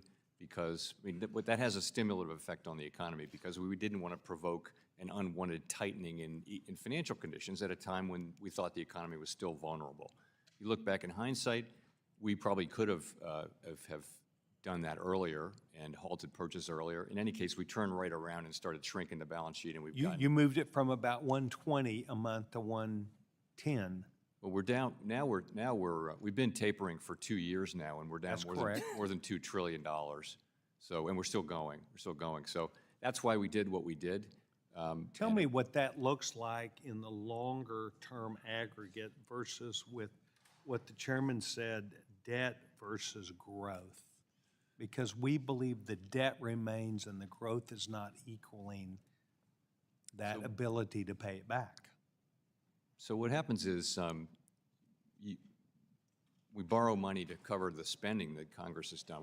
Our purchases don't affect that. We're basically issuing reserves, which is cash, and we're retiring Treasury securities. And the effect of that is to drive down long-term rates. That's the whole reason for QE. And what are you paying for those long-term rates? Market rates. We're paying exactly the market. And what would that market be approximately a year ago or to now? Well, you know, the 10-year, of course, we're going in the other direction now. We're shrinking now, but We we're are. buying, the 10-year was yielding a very, very low. The yield on it was quite low during the pandemic, extremely low, because, growth was slow. There was a lot of demand for Treasury. Yeah, talk more about why the We were banks are pushing down fucked. rates to support economic activity. When you can't lower your policy rate anymore and you want to do more stimulus. Why do you that's have really the main puts? thing you can do. It's actually the forefather of that was Milton Friedman, who You better get came up with lucky. that thought way back in the past. But that's what we did, and then, as I mentioned, we turned around as soon as we lifted off and started raising rates. We immediately started shrinking. It was the an balance sheet, and accident? We've shrunk it a lot. $2 trillion. Why didn't you just sell them right when you bought them then? You have shrunk it $2 trillion? Yes, we have. Okay. And what do you believe remains, and you believe you're now stable for moving forward? So I think we have a ways to go. Actually, the It's, level of we're not reserves, really at which like a we're focused bullish on, hasn't level, really but changed. it's All not of that has bearish come out of yet. What's called the overnight reverse repo facility. I'd be happy to spend some time with you on this. This stuff is very complicated. And Yes, I've technical. tried to find new data on it, and the last I found really Dropped was a lot the before I CRS could set a report of stop. 22. So what's very, called very big changes since then. 127.22. And Yeah. so the changes that you speak of It are might turn important, around a little. and so Dangerous, though. I would appreciate that time. Be happy to do because that. Great. I want to thank you for being here. The confidence that the American people have that we will turn not just the economics of their lives, but of the country is very important. And I today spoke about the country, and I want to thank you for your service and time. Mr. Chairman. Didn't Airbnb have Gentleman goes back. The earnings? chair now recognizes the gentleman from Georgia, Mr. Scott, for 5 minutes. Thank you very much, Chairman, and welcome, Chair Powell. Chair Powell, I'm worried about these tariffs, and I want you to kind of share with us your thoughts on these tariffs. I'm worried about it. I think the president is wrong here. Tariffs can cause a terrible situation to the economy. I'm concerned about the inflationary impact on tariffs. And where cost increases from the tariffs, there's a cost to these tariffs. And Just a we country need not lawyer. move into this area blindly. And some of these costs will be absorbed by Hey, at least he's business awake companies, today. All right. But there are other Last time it took him like 15 costs minutes to get through his first that two will sentences. be borne by the American consumers. We don't even understand this. And yet you have the president just using these tariffs as a means of fight or like a war. And this is going to do Did he just say as a everybody's means not of gonna be fight or like a Mexico or war? Canada. And while we got a little time, I want your thoughts on the dangers of these tariffs. He did? Okay. The Was just stock checking. market Thank is you. anticipating rate cuts. What will these tariffs do about that? Does These the aren't Fed senators. see financial market stability as a factor in its decision-making process when considering the rate? Holy shit, he almost died at the end of that And one. here is specifically what I want you to get to. In light of the president, and politely I will say, his ill-crafted tariff strategy, do you foresee future rate cuts as a result of inflation? What did he say, terrorists, not terrorists, in the first 5 minutes? He's only been speaking for 40 seconds. And what do you consider to be promising inflation data? That's our big fight. It's got to be tough to get through a speech when the these death rattle tariffs are keeps gonna creeping just in. Add to inflation, like a rocket ship. Your thoughts, So, and share with us. Give us your opinion of the danger of these. There's a cost here. I should just be a politician. I think that almost every day. the president has certain I don't have to do authorities over analysis tariffs. on Congress stocks has anymore. I authorities just over get fed tariffs. inside The info. Commerce Department is involved in some ways, but the Fed has no role in setting tariffs. And we don't comment on decisions made by those who do have that authority. We try to stick to our own knitting. In this particular case, it's possible that the economy would evolve in ways that, because of tariffs, or partly because of tariffs, that we would Can you change your hey notification when trading to Mr. Scott saying tariffs? Enacted. And remember, it's not just tariffs. There are significant changes to immigration policy, fiscal policy, and also regulatory policy. You put all four of those, and all four of those were things that the president was elected to do. We will then try to make an intelligent judgment about the overall effect I know of who the he economy is. of those, and conduct our policy accordingly. But it's not our role in any way to comment on the wisdom. Maybe of Maeve will get policies that lucky. are We enacted slip back by below Congress DN. or by the administration. Will he have an effect on whether or not you will resume your plan to cut the interest rates this year or continue to hold? So we'll make our decisions as we go about what to do with interest rates based on the data that we see, the outlook, the evolving outlook, and the balance of risks.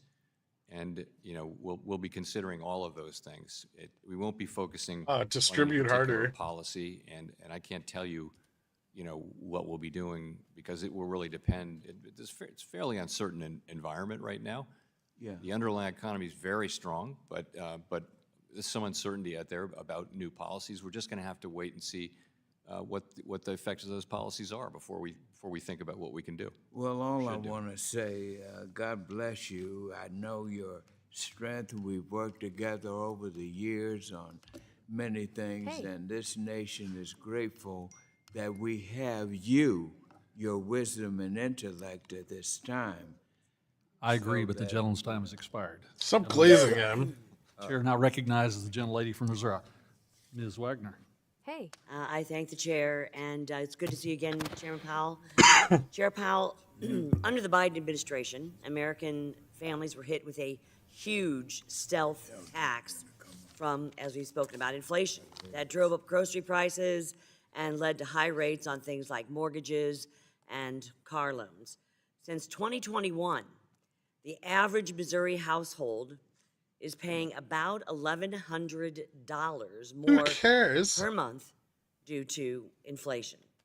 To put that number into perspective, the median family income in Missouri is $69,000. No, we're gonna fill the gap. These families have had to spend $13,000 more of their annual income on the exact same goods. It's money they could be putting into NVIDIA. What specifically is the Federal Reserve's plan for making crime. life easier for everyday Americans?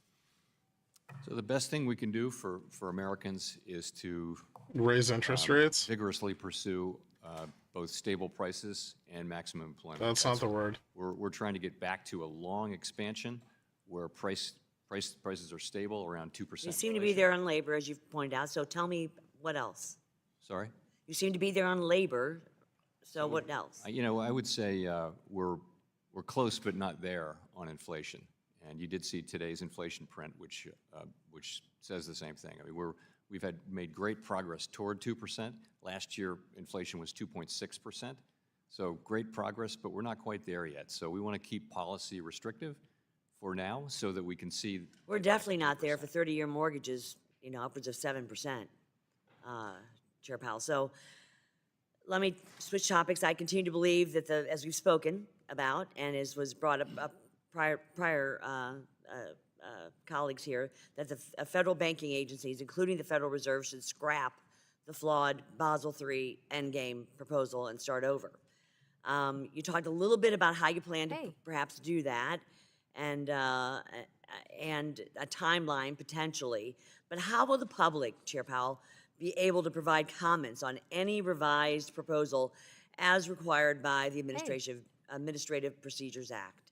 So I fully expect, and I think it's a good idea for us, for the United States, to finish Basel III in a way that's, you know, in keeping with Basel and also with what other jurisdictions are doing, comparable jurisdictions. The key there is end game. This has been going on for 2 decades. Where's the end already, right?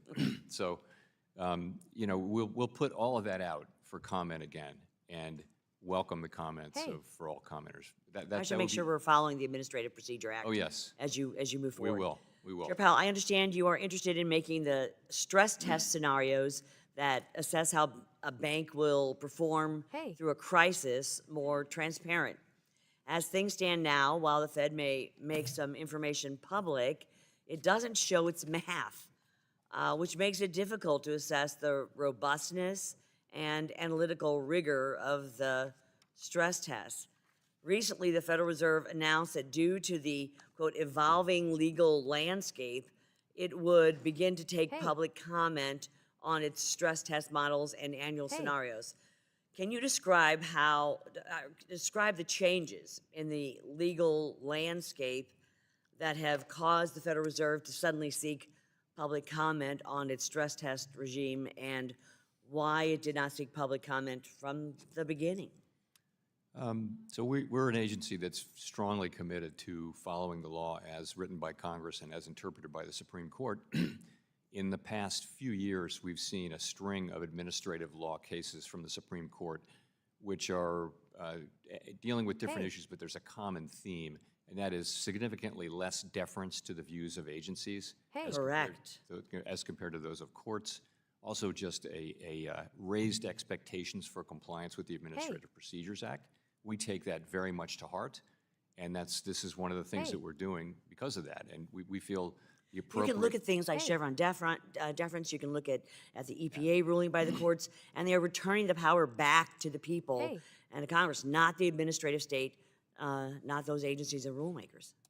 So because of those things, you know, we are putting, as you went through it, we're putting the models and and everything else out for comment and taking similar steps. Well, I'm glad to see that. I understand the Fed intends to complete a comprehensive review of its monetary policy strategy, tools, and communications practices. You mentioned that. What is the timeline? We expect to complete our work and announce the results by the. It's the House Financial Services Committee. Gentlelady yields back. The chair recognizes the gentleman from Massachusetts, Mr. Lynch, for 5 minutes. Thank you, Mr. Chairman. Welcome, Chair Powell. Good to see you. Thank you for your good work.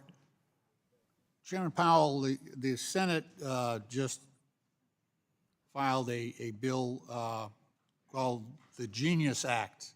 I'm always worried about anything that comes over from the Senate with the title Genius in it. But it is an attempt to provide a regulatory framework for cryptocurrency. Ironic. And in that proposal, which is similar in some respects to the House proposal, it would allow individual states to oversee issuers, and there would be no central federal authority. The idea is to disperse the responsibility from state to state. My concern, my overriding concern is that that with that spread of an expansion of crypto, and the president is 100% behind it. He just started his own meme coin. He's making a lot of money off of that. which is another Hey. issue. My concern is that the spread of an expansion of crypto will infect the traditional banking system because it's a volatile, speculative asset, and we've seen some very sudden disasters with crypto. I'm just wondering, are there any backstops that we can use, any firewalls that we can put in place that might insulate the traditional banking system, you know, because they have access to the discount window and they're FDIC insured, so there may be, you know, second-order impacts if we have a collapse of a major crypto issuer. Are there any extra things that we can do to protect the traditional banking system? Yes, so first I would say there are really two things that are happening. One is banks are Hey. serving crypto customers, and we don't want to get in the way of banks serving perfectly legal customers as long as they understand the risks and that sort of thing. We don't want to single out any Are particular. you speaking to custody? Well, custody is more, the second thing is Right. undertaking activities Okay. on their own, right? And in that case, I do think it's appropriate to, you know, as usual, as bank Hey. supervisors, make sure that we understand and banks understand the risks that are involved in the activity that they're taking inside an insured depository.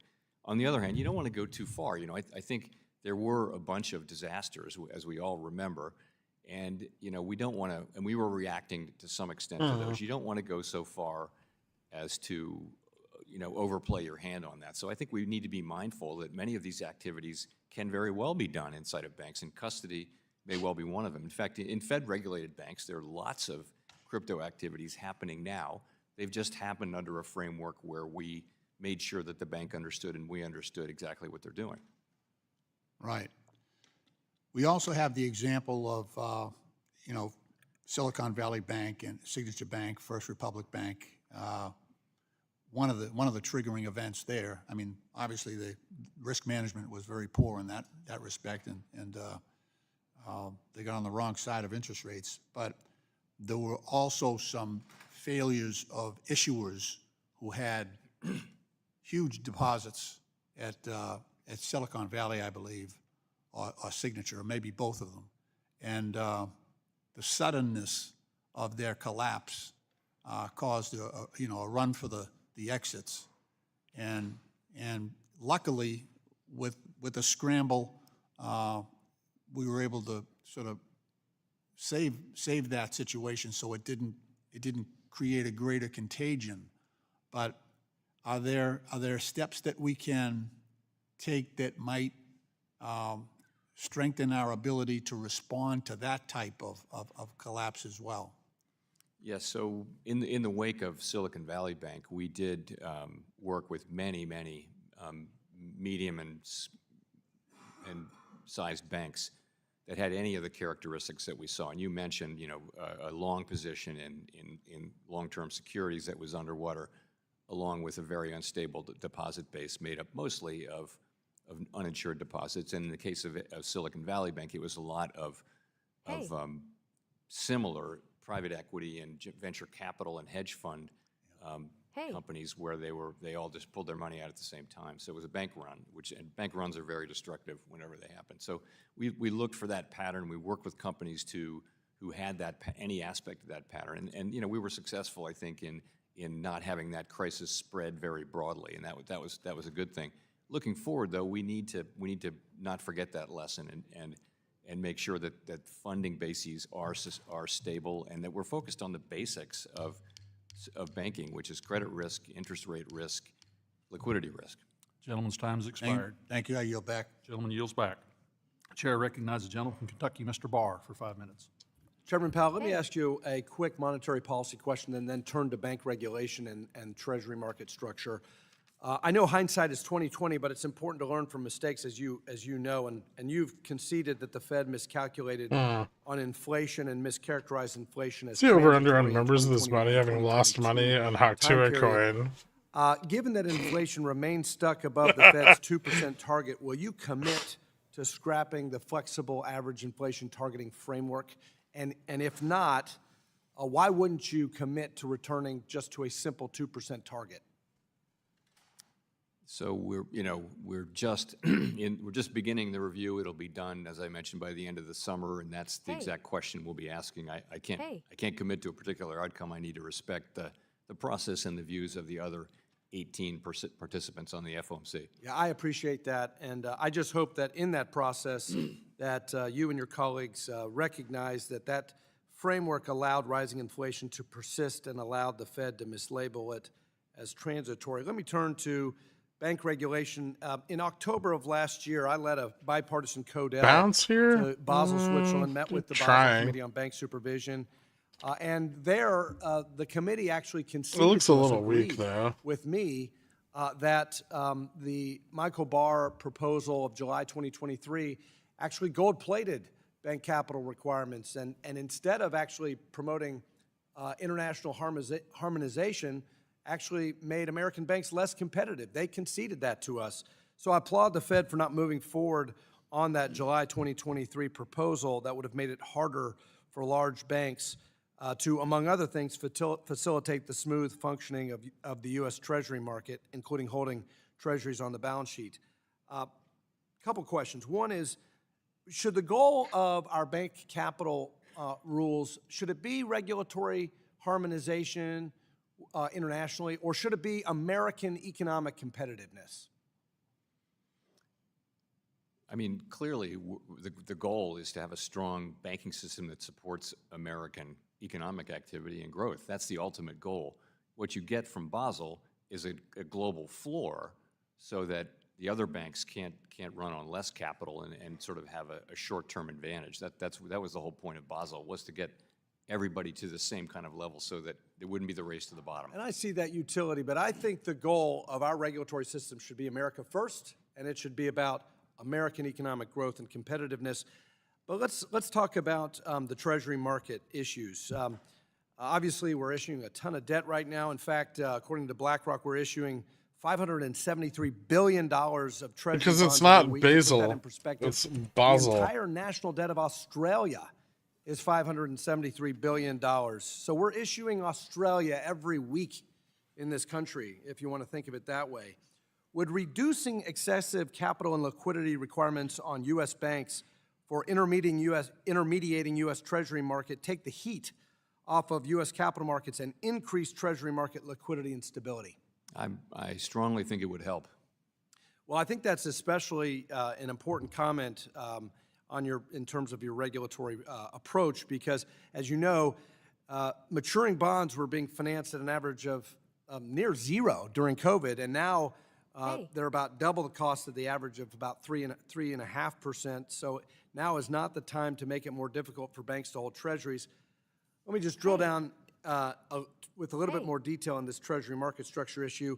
Do you agree that the supplementary leverage ratio and the enhanced supplemental leverage ratio, the ESLR, are problematic as they create a disincentive for banks, especially large banks, broker-dealer affiliates, to serve as intermediators in the primary, secondary, and repo markets for U.S. Treasury securities? I do. And so you would commit to reviewing the SLR framework to create greater capacity for our banks to provide liquidity in the Treasury market? I think it's time to move on the ESLR. And, we proposed doing so several years ago. We just didn't follow through on it. So I do think it's time. Well, thank you for that. And finally, yesterday, during your appearance in front of the Senate Banking Committee, Senator Warren asked you about the future of consumer protection laws if the CFPB is abolished. Isn't it true, Chairman Powell, that prior to Dodd-Frank, consumer protection laws were implemented by financial institutions' primary prudential regulators? Yes. And so if there were a decision by the Congress and DOJ or whatever to repeal the CFPB, we could return the consumer protection law enforcement function to other financial regulators. You could, yes. Thank you. I yield back. Gentleman yields back. The chair now recognizes the gentleman from Texas, Mr. Green, for 5 minutes. Thank you, Mr. Chairman. I thank the ranking member as well, and would like to associate myself with the comments of the ranking member. And Mr. Powell, I would like to compliment you for standing up to the president for literally preserving the independence of the Fed. It was one of those pivotal moments in time. It would have been more than your simply resign. They give this guy a fucking pop filter. The president taking control of the Fed with one of his Pluto puppets. Mr. Powell, I'd like to speak to you now about the process of collecting tariffs. When the tariff is collected, at what point does that actually happen? If we impose a tariff, product is coming into the country, where is that tariff collected? Great question. I'm not an expert on that. I'm going to say the Customs Bureau collects it, but I stand to be corrected by anyone who. I believe you're correct. That's what my research reveals. Permit me to extend this. When it is collected, it goes into a coffer. I believe we call that coffer the general fund. Is this correct? I don't know, actually. It does. The tariff goes into the general fund. A tariff is another way of saying tax, I believe, for many people. Is that a fair statement? It is sometimes characterized as a tax. So if the president imposes a tariff, which is a tax, and the tax is collected by some entity before it actually, on the product before it gets into the country, then the president is putting tax dollars into a general fund such that they may at some point, and these dollars, by the way, are coming from the consumer, at some point, they may be used to cover some of the appropriations of this very House that the president has enormous control over. So in a sense, what the president can do is aid with the payment of what he would call a tax break, but aid with putting dollars in the pockets of his billionaire buddies that he collects on the tariff that the people in this country ultimately have to cover. I think that the president, while he seems to always avoid the question of how the tariffs are going to be dispersed, he knows that he can at some point Looks use like that ES is money going to lose to help 60-40 again. pay the taxes that he plans to return to his billionaire buddies. I think that's a very sinister way of doing business, to require the consumer to fund tax breaks. I think this president knows what he's doing. I think he believes that the very wealthy need more to do more, and that the poor can do more with less. I don't agree with it, and I will do all that I can to prevent it. I yield back the balance of my time. Gentleman yields back the balance of his time. The chair recognizes the gentleman from Texas, Mr. Williams, for 5 minutes. Thank you, Mr. Chairman, and over here, Mr. Powell, thank you. Good to see you. How are you? All right. The Federal Reserve recently withdrew from the network for greening the financial system, stating that its work had extended beyond the Fed's statutory mandate. While I agree with this decision, I still have concerns with how previous Fed policies may have discouraged lending to traditional energy sectors like oil and gas, and it should not be the role of the government and the Federal Reserve to be in the business of picking winners and losers. So my question is, can you clarify whether the Fed will ensure that financial institutions are not pressured to making lending decisions based on political or climate considerations rather than sound financial risk analysis? I confirm that is not our policy. That would be inappropriate, and absolutely not something we should be doing. Okay, thank you. The Basel Committee on Banking Supervision intended for the Basel III Endgame proposal changes to be implemented in a capital-neutral manner to ensure a level playing field for U.S. banks. Following this intent, the previous Federal Reserve Vice Chair for Supervision initiated implementation efforts with capital neutrality in mind. However, his successor politicized the process, imposing harsher requirements that exceeded BS recommendations. And this approach not only made the proposal more difficult for banks and their customers, but also weakened U.S. banks' global competitiveness. Ultimately, he took his eye off the ball and went in the wrong direction. So, Mr. Chairman, will the Federal Reserve commit to conducting a more thorough economic impact analysis before finalizing any capital requirements to ensure that they do not hinder economic growth. Yes. Regulatory overreach disproportionately impacts community and regional banks, which do not pose systematic or system risk, for yet they face many of the same capital and compliance requirements as the largest institutions. So many of these banks serve as lifelines for small businesses, rural communities, and the first-time home buyers. And it's key for the Federal Reserve to protect these institutions and ensure that they are not subject to one-size-fits-all regulations. So, Mr. Chairman, what steps is the Federal Reserve taking to ensure that new regulations do not force consolidation in the banking industry, therefore make it a little harder for smaller institutions to compete? So like everybody else, we see the consolidation that's happened really over the last 30, 40 years, and community banks going out of business, and just fewer and fewer banks. And we know that may be happening due to technology and various things, but we and also just people moving to cities and away from rural areas. But we don't want our regulation to in any way foster that. So we try hard, I try as hard as we can to make sure that we're not letting the heavier regulation that we apply to the GSIBs and even to the regionals slip down to smaller institutions that are serving their community and generally doing a good job at that. And we try hard to do that. This is tailoring. It's very much of a basic value that we have, and it's also what we're instructed to do under the law. And I won't say we're perfect, but we do keep this in mind. I'd like to say thank you for being here. It's good to see you. And with that, I yield my time back, Mr. Chairman. Gentleman yields back the balance of his time. The chair turns to the gentleman from Missouri, Mr. Cleaver, for 5 minutes. Thank you, Mr. Chairman. Thanks to our Ooh, he said it right, Missouri. very capable and courageous ranking member. Mr. Chairman, thank you for being here today. As you know, my words, the CFPB has been disemboweled over the last 10 days or so, which probably people, there may not be much concern here on the Hill in certain quarters, but there are two things that I want to ask you about. Rules over at CFPB must be from time to time updated. Right now, there is no system for updating any of the rules. And one of the other issues is that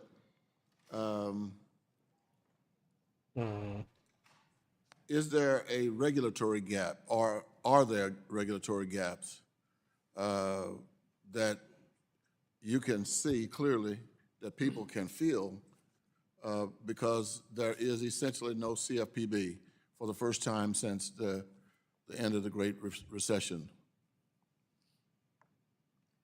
So I don't think we know where this comes to rest. You may have seen last night that the administration nominated somebody to be the permanent head of the CFPB.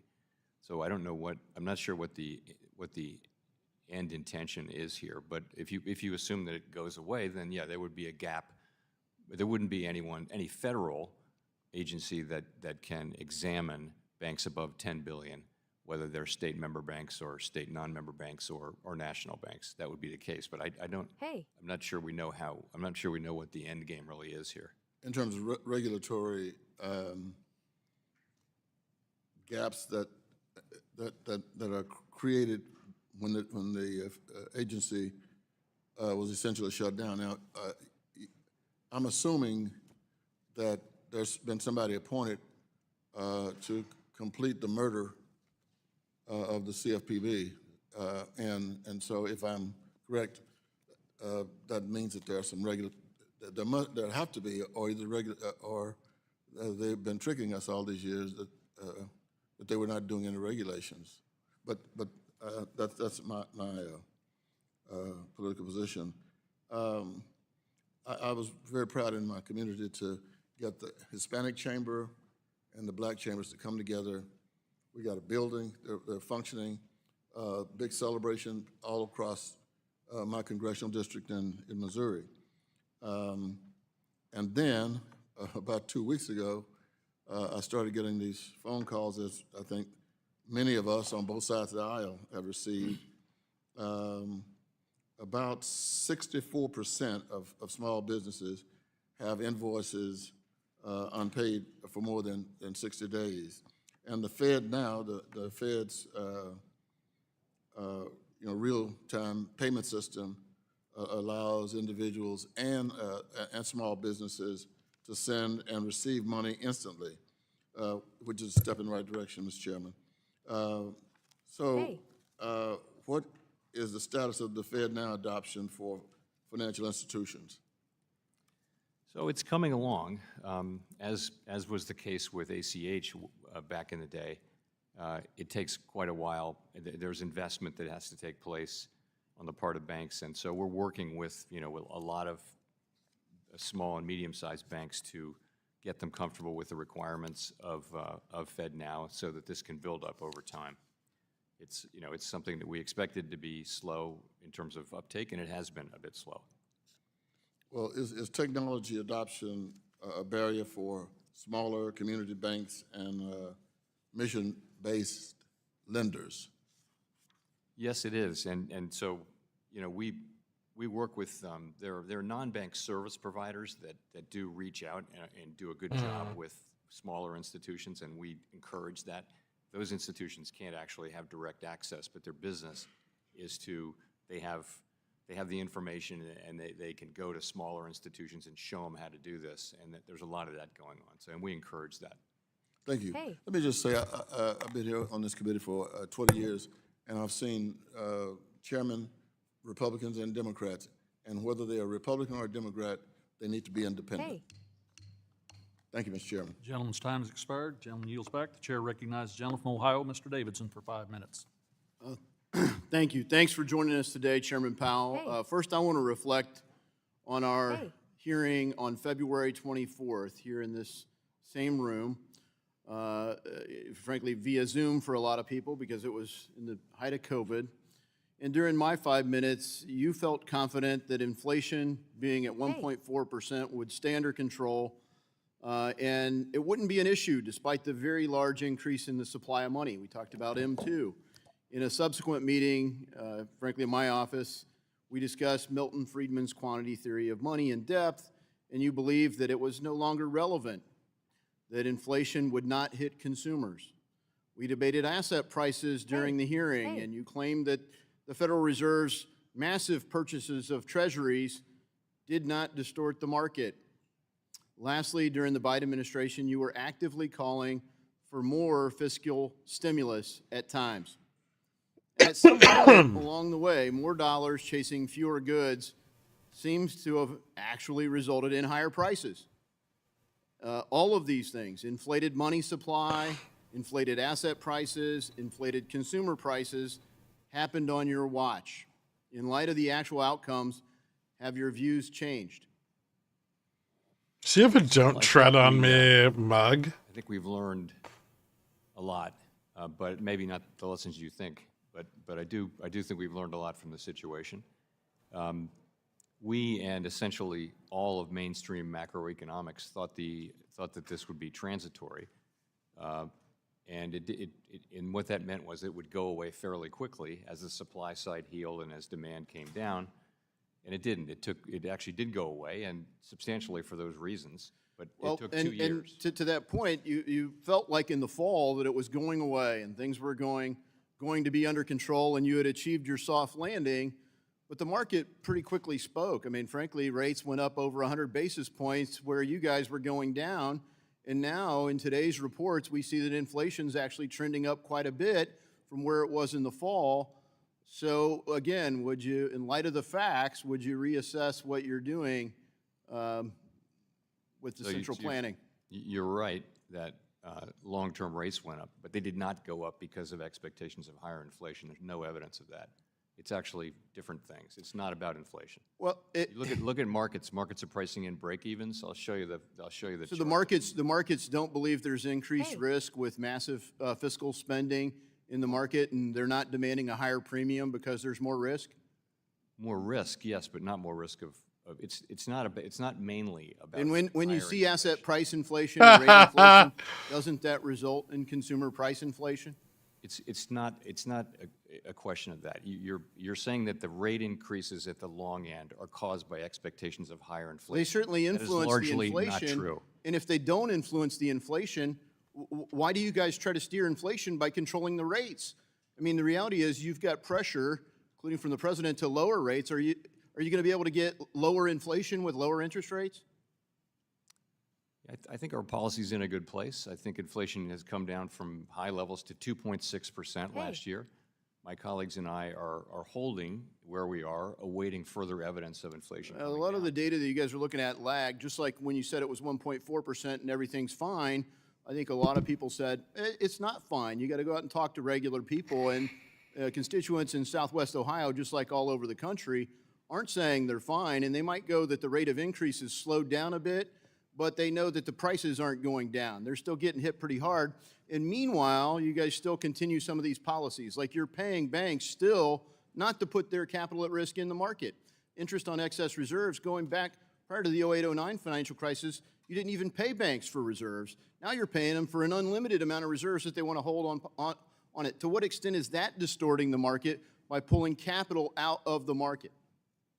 None, not at all. You're right, though. People are unhappy about the price level, and that's what we need is several years of real wages moving up higher than inflation. Okay, so if they're having no impact at all, why is the Fed paying the interest?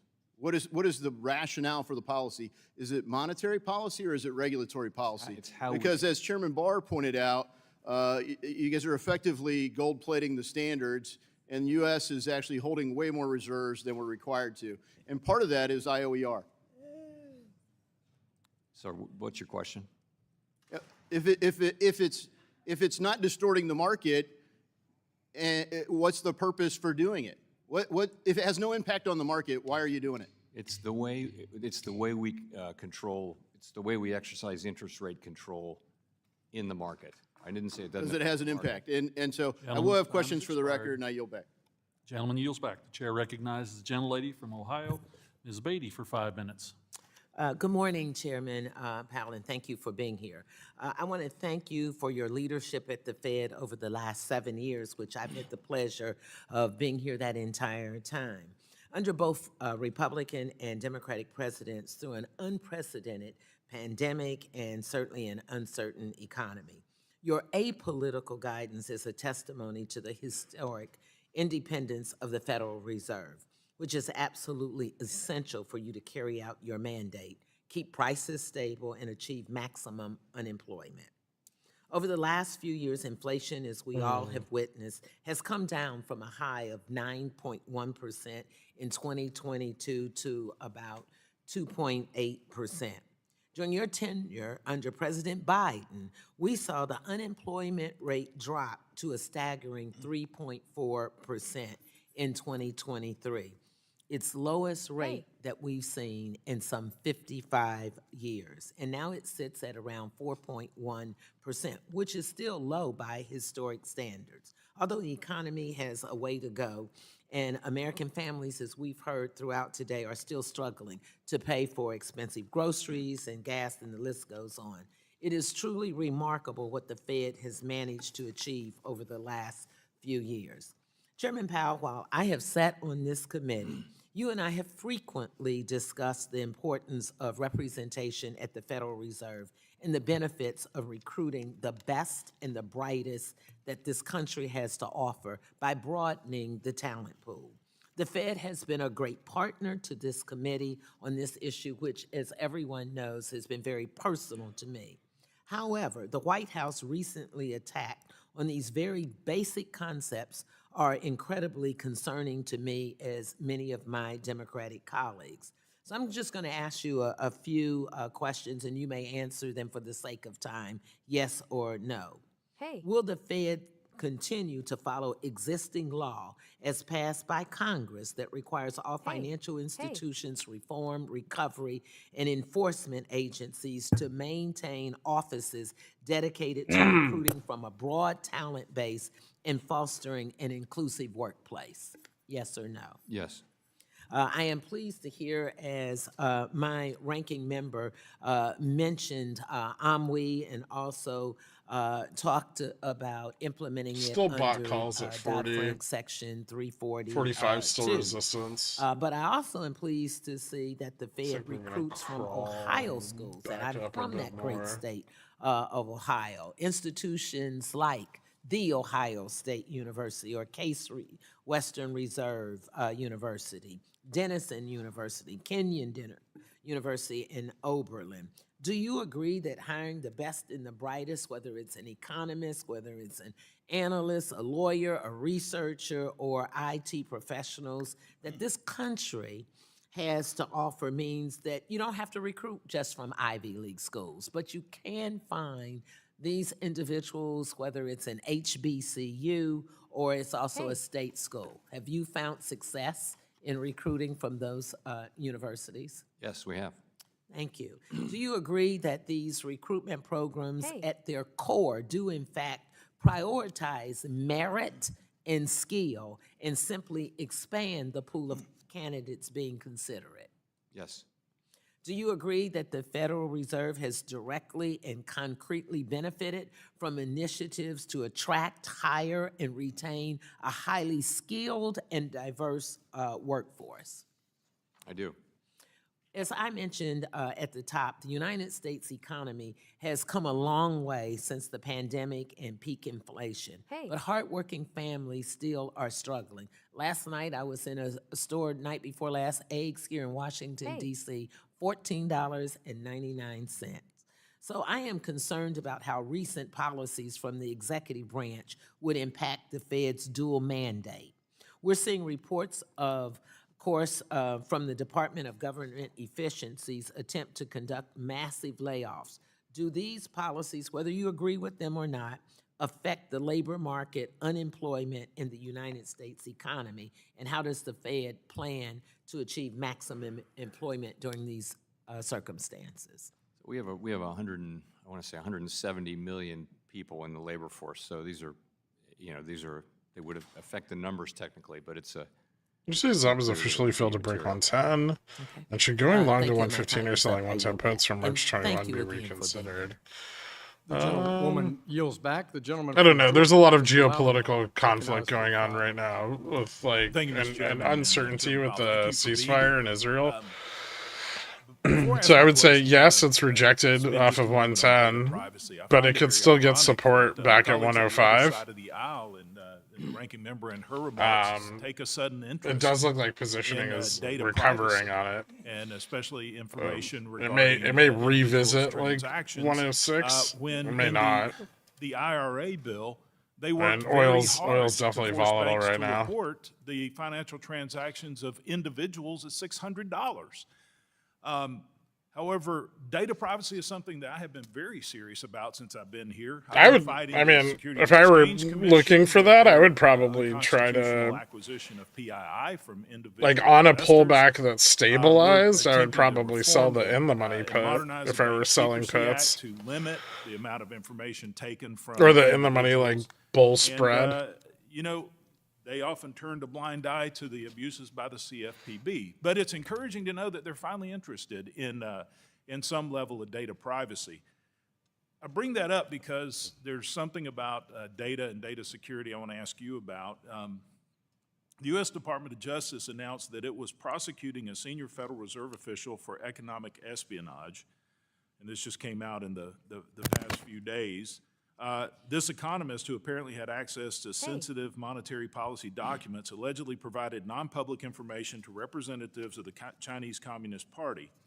And I know you're limited in what you can share about this case in a public setting, but to say that I'm concerned would be, as others, be an understatement. In what you can share with us, if you will please answer a few of these questions. Do you know what kinds of sensitive, non-public information would this individual have access to in his role at the Federal Reserve? Him personally, no, I don't. I mean, honestly, I really don't know the facts of the case, and I couldn't comment. But okay, just assuming certain types of information from the role he's in, Is there any idea if information was provided to the CCP, what advantages would that give them? Without knowing what it is, I can tell you what staffers generally get, which is kind of the economic analysis that we do in advance of an FOMC meeting. And, you know, in modern central banking, we try to be as transparent as possible. So I don't want to sound like I'm dismissing this case, which we take very, very seriously, just as you do. But we really, the truth is, what we have that is secret is knowledge of what we're going to do in the future. And in modern central banking, the whole idea is to be transparent about what you're going to do. So nonetheless, we take this case very seriously. So to your question. Yeah, and I appreciate it, and this is not adversarial at all. I'm really just trying to get to what possibly the Chinese could have done, and if they've done anything with it. Of course, if you're unaware of the type They of bought puts. access to, you couldn't answer that question. But does the Federal Reserve have an insider threat program designed to combat this kind of espionage? No. So we have very, very strict information handling requirements. We do background checks on every Federal Reserve employee when we start those before they start working there. He's trying to look extra serious about a staffer leaking information. Obviously, certain things do happen, and people slip through the crack. Do you see that does this open the door for a more strategic analysis of the Federal Reserve and how to protect critical economic information? Yeah, I do think that, you know, once we see this unfold a little bit and know what the facts are, I think we'll absolutely look and make sure that our controls and that employees understand the consequences of this, and I think they do. If these 40 calls get in the money, we're definitely going to push employees, 45 again. Sometimes it breaks the rules, and I can't comment on this case, but And understand it's sensitive, but as things move forward, I'd ask if you could at some point share with me and this committee more information so we can work with you to make sure However, that if it fails, we were very close to forming a Head and Shoulders, sort of. It's a sloppy one, but Head and Shoulders nonetheless. Gentleman yields back. Gentleman from California, Mr. Vargas, ranking member on our Monetary Policy Task Force, recognized for 5 minutes. Thank you very much, Mr. Chairman. Chairman Powell, thank you. I don't want to insult you in any way, but I hear you're a deadhead. Is this guy bringing this shit up again? So I assume that with a few words, oftentimes you would know one of the songs of. This is the second time he's done this. Here, a quote to see if you know who said this. The risk of a dispute over the position could be a distraction, to our mission. You know who said that? No, I don't. Michael Barr did. And I would be remiss if I didn't say and mention that what Governor Barr did recently was very selfless and noble. The rest of that quote, by the way, is, in the current environment, I've determined that would be more effective in serving the American people from my role as a governor. What? So I think he himself took the position that it would be a distraction to continue in that role. I personally think he's a person of great distinction that always managed himself in a way that was appropriate, and I appreciate the role. That means he fully deep-throated every major bank's flaccid cock. Was able to communicate with him. That's what he's saying. And again, I just want to thank him, because I think what he just did is what a lot of people can't do, and that is make a decision that for the betterment of the situation that we're in for our country, he would purposely do something that wasn't necessarily beneficial to him personally. But anyway, I'd be remiss if I didn't thank him. But since I am asking tough questions, I do want to ask you another tough question. See if you know this one. Do you know what the Ponte del Sospiri is? I do not. Okay. You might know it in English. It's called the Bridge of Sighs. Just working the shaft and balls of Jamie Dimon's limp dick. That's what Michael Barr did for 4 years. Had a palace. And across... The one person in charge of instituting Basel III. And oftentimes, a prisoner would And be he managed to taken do absolutely into fucking house, nothing interrogated in very over rough his ways, entire term. and then be tortured, and then after he confessed to something He wasn't going going to say Jerry Garcia. He would was have trying to walk trick him. over the bridge and then into the dungeon, and oftentimes die there. However, before he completed the task of crossing the bridge, there are 2 windows there, and he would stop at the You know window, what's disappointing about and these? look How out over owned the all of these magnificent people city of are. Venice. And it's the last time, oftentimes, that person would get to see Venice. And so he'd sigh. And that's why We, it's the called people, Bridge of Sighs, by the Ponte corporations. del Sospiri. The reason I bring that up is I think a lot of Americans feel that way right now, that they're crossing this bridge, and maybe it's the last time they've seen the beautiful America that we've had. And they're worried. They're worried about the usurpation. They should have to display the logos of their They're sponsors. worried We've about the discussed balance this. of powers. Like Now, I was very NASCAR. proud of you when you stood up and said, I can't be fired. President can't fire me. I'm staying. Can anyone up here fire you? Anyone up Yeah. there? No single person can. No single person can, right? I hope you continue with that independence, because I think at this moment is very important. Someone mentioned it earlier, and I think it is very, very important. So, with that out of the way, I did Thank want to God he talk has an about the dual unimpeachable mandate, set of especially the ethics. employment issue. For a lot of people in America, their job really is the most important thing for them. I love how Even their transparent you investment, their are. job. Thanks, That's why taking off Reddit. employment is such an important position, I think, and it's so important to be part of the dual mandate. Are you looking? I wonder to if the change calls in for my any way the straddle dual will mandate? print. We don't have that authority. That's Who has the authority to do that? Congress. I don't want to be Only bullish, Congress? but that would be Yes, cool. well, Congress would have to pass a bill, which would be signed by the president. Say that again, sorry? Congress would need to pass a bill to change the dual mandate that the president signs. That's right. And so I hope that you maintain your independence and at the same time follow the law, that there's a dual mandate. And that's, I think, very, very important. Would you ever own With Hood? that, again, I I've thank you for owned your service. options I on thank Hood Barfoot. I know he's before. going to continue to serve. I know he'll serve Would I honorably buy where it he for has. like a And with that, long-term hold? No. Chairman, I yield back. The gentleman yields back. We recognize the gentleman from Middle Tennessee, Mr. Rose, for 5 minutes. Thank you, Chairman Hill and Ranking Member Waters, for holding the hearing today, and thank you, Chair Powell. Always good to see you here with us.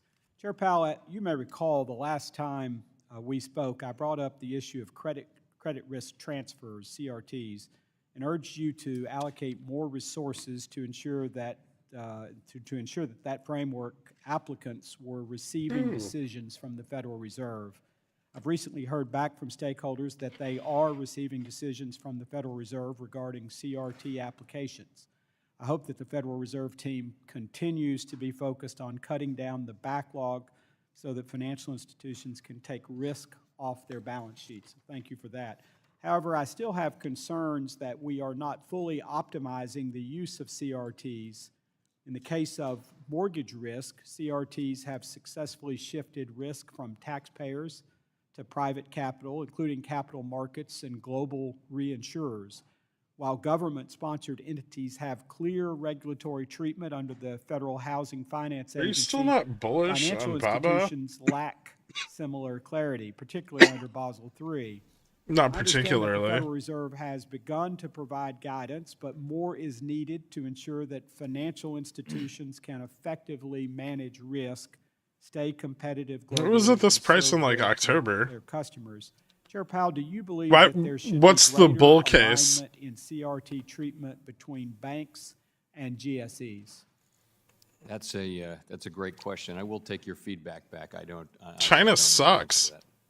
And I just And wonder, U.S. what inflation is going steps up, which is only going to could hurt the the Federal yuan. Reserve take to clarify and harmonize capital rules to promote financial stability and They're in a competitiveness debt spiral with a collapsing real estate market. Again, I'll take back your feedback, and that is Also, you really want to buy into the one company where the CCP could just take over management any day? Thank you, I appreciate that. In April Not even buy into 2024, it. You want to Synapse own. Financial Technologies You want to own Authority shares. provided banking as a service solutions filed They're not emerging from a 3-year low. This event significantly impacted its partnerships. They're just with still various at a retail 3-year firms and low. banks, including Evolve Bank and Trust, To this day, I have constituents Emergent would be like back in above districts who are 182. not able to access thousands of dollars of their funds, and there has been no communication regarding the timeline for resolution. You know you're not buying stock in the Chair Powell, since actual the Federal company. Reserve Board is a Like supervisor I don't of mind revolving gambling on the reserve, upside of it. It's a risky provide any updates on options what you're play doing to ensure that because my it tends to get constituents rug pulled in receive the their overnight funds session and with the negative economic data out of China. expected timeline But China's economic for data is not decision. getting better.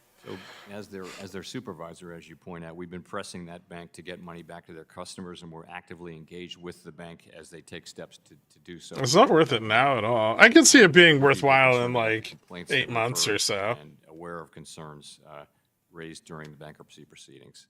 If the dollar starts coming down. But right now we're hitting another cycle of And are there inflation. any specific steps that my constituents could take to expedite the process or ensure that they receive their rightful balances?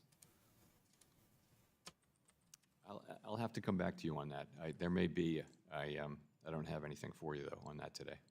Thank you. And Chair Powell, is there anything else that the Federal Reserve Board is considering to prevent situations such as this on a going-forward basis? Well, I think when we see things, it's a lot of pattern recognition, so we'll be looking to avoid things like this happening in the future. All right, thank you. I think there has been a lack of appreciation for the work that President Trump has done to restore the American workforce. It is his example They do have of earnings calling coming federal up. employees back to the office that we are now seeing corporate America follow as well. Chair Powell, as the federal government and companies move to end work-from-home policies and bring employees back to the office, how do you anticipate this shift will impact key economic indicators such as productivity, urban, commercial, Holding real 50, estate where do we markets, go and now? consumer spending patterns? That's a really good question. I'm not sure of the answer. I've always felt that I am personally more productive in the Probably not office, much and higher that's than where I work, this. except on weekends when I work at home. We could tap 60. But in terms of productivity, I think there Failure are back views. I know a below lot of 50 CEOs is feel pretty strongly that bearish people because are it more puts the productive in the synthetic office. short back in the money. And we'll just have to see. But this is I all also sold think, though, calls. that, They're on not the other going to side, squeeze here. Work from home did allow very high levels of labor force participation among, for example, women. We had all-time record high participation by women. So I think there are benefits from work from home. I hope we continue to realize those. Gentleman's time's you. expired. The gentleman yield back. from Illinois, the ranking member Actually, I wonder if on I should our close Financial my Institutions Subcommittee, calls here. Bill Foster, 5 minutes. Hi. Well, thank you for everything you do. I'd just like to get some sort of level setting on what you've been facing in recent. It's my understanding. if that your NQ could Inspector push up General in the more. Federal Reserve has not yet been fired. Is that correct? That is correct. Okay.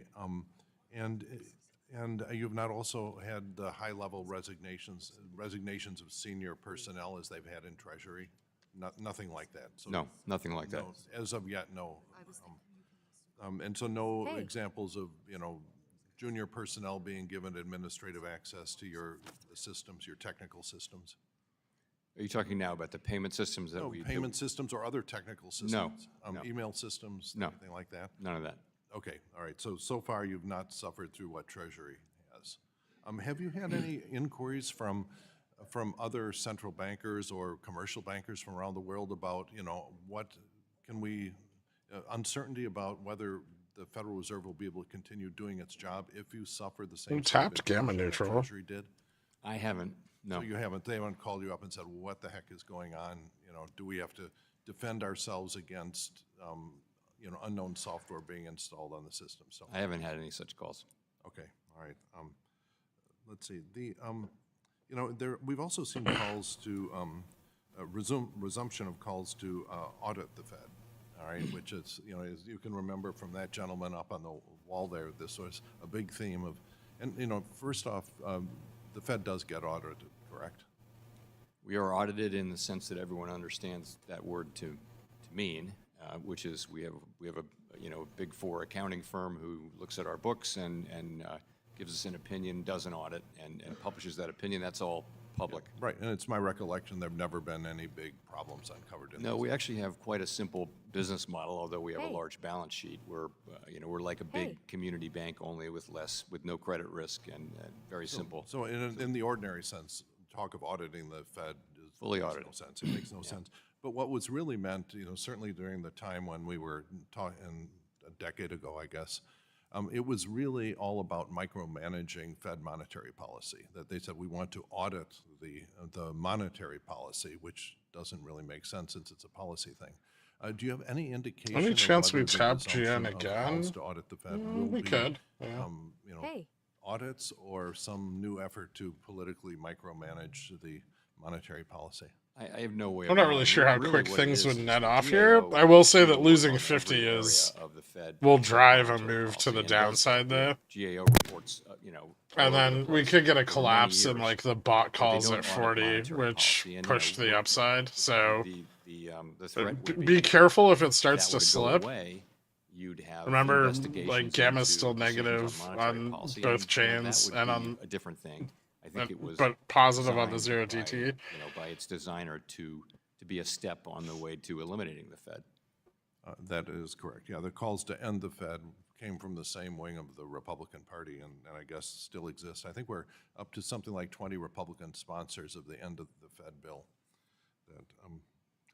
Let's see, I was sort of surprised to see that the word tariff only occurred twice in your monetary policy report, whereas if you look at financial trade journals, it's mentioned 5 times above the fold for those that read hard copies. So, this must be a very hard thing for you to deal with because, as you're aware, Trump's tariffs and other trade policies put us in a manufacturing recession a year before COVID hit. And so this is not a small thing if these resume. But you have to. We're already almost in a manufacturing recession. That varies hour by hour or week by week. So how do you actually filter that? You say correctly that, well, let's wait to see what the actual policies are. But then that depends. If you Some profit taking. One day you get these are the actual policies. How at some point you have to feed these into your macro models of what happens. And how do you do that filtering when there's just so much random noise on the signal? Well, I think it's straightforward now in the sense that no one knows pretty much what the exact policies will be. That's still evolving, and so you can't really take action. You can do analysis of various hypothetical things, and we've been doing a lot of that. But ultimately, it matters what happens. What's tariffed, for how long?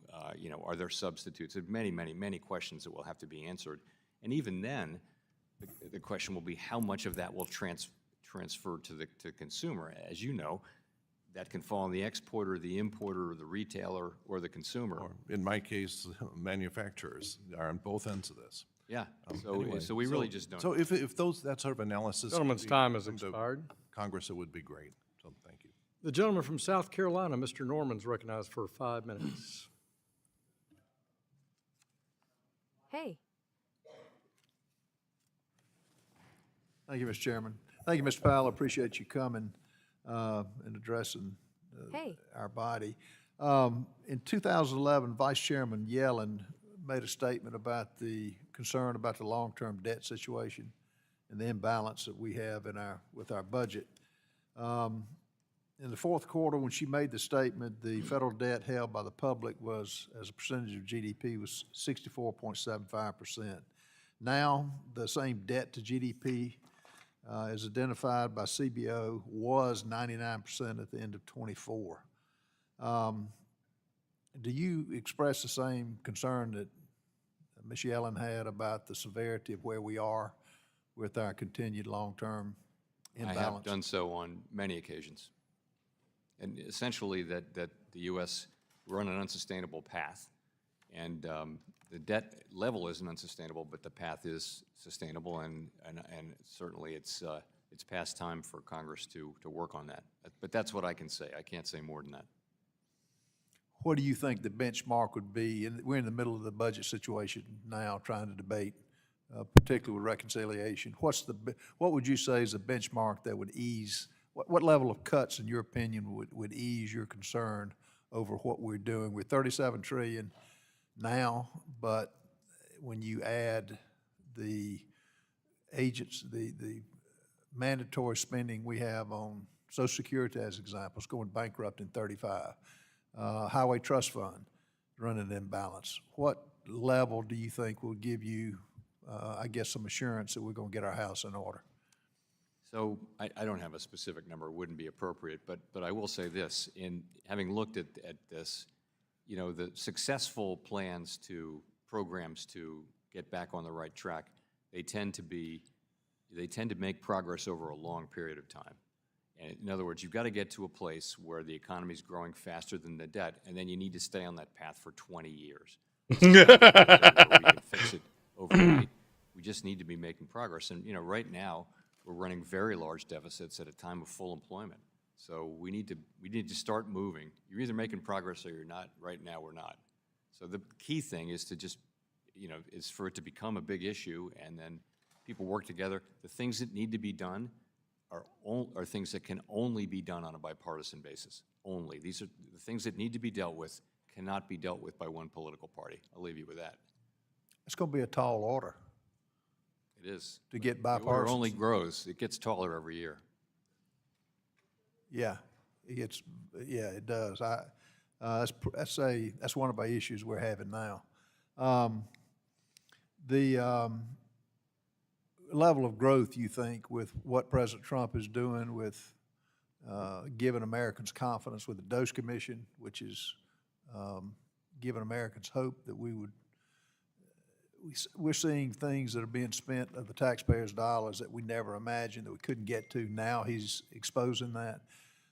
What level of growth do you think, with the confidence growing under Trump, that we will be able to reach this year and the years after? Because the 20 years you're talking about, we've got to have a pretty solid, it can't be, it's got to be, would you say, 1.8, 2% growth of GDP?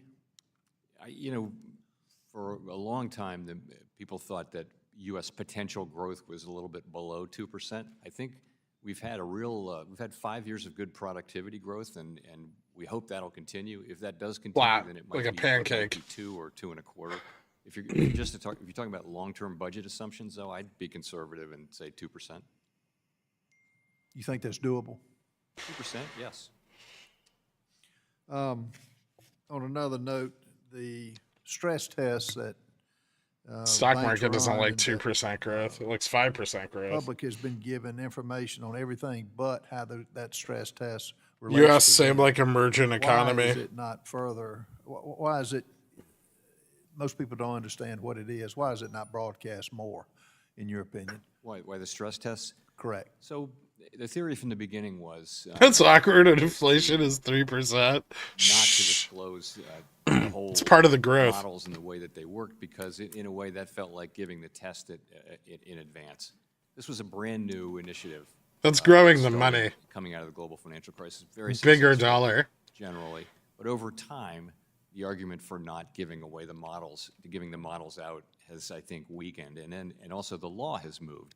The Supreme Court has moved to reduce the level of deference given to agencies and increased our obligations to be transparent under the Administrative Procedure Act. And so it's time we Gentleman's think for us time to has disclose expired. the models. Thank you so much. Thank you. Thank the gentleman. Gentleman yields back. The gentlewoman from Texas, Ms. Gonzalez, is recognized for 5 minutes. Thank you, Mr. Chairman, and thank you, Chairman Powell, for joining us this morning.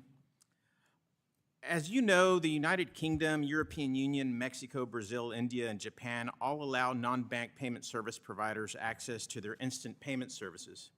This allows improved access to liquidity for users by ensuring they can send and receive payments instantly without waiting multiple days to access their money. I believe this is especially important for those who have tighter cash flows, and for those sending payments to loved ones abroad, both which happens quite frequently in South Texas and across the country. With that in mind, does the Federal Reserve plan to allow non-bank payment service providers access to FedNow payment rail? Hey. We don't plan that right now. What we really want to do is to have the consumer not care. You know, the consumer can have an access, but our payment rails go through the banks, and so you have to go through a bank. Hey. Yeah. So there's no plans on changing that? No. Not that I'm aware of. getting on the consumer price index, what consumer price index reading would cause you to cut rates? Is it 2% exactly, or is it a trend closer to 2%? Hey. How much more movement downward do you need to see in CPI? That was for the Fed news, to right? Start looking at rate cuts. So remember, we're looking at two things. We're looking at the labor market and inflation. And so headline inflation last year was 2.6%. And we've said, assuming the labor market Definitely remains wasn't from what solid you and just strong, we said. want to see further progress. We didn't actually make much progress on core PCE inflation last year for reasons that I can explain, but nonetheless, the progress wasn't there. So we want to see a resumption of progress.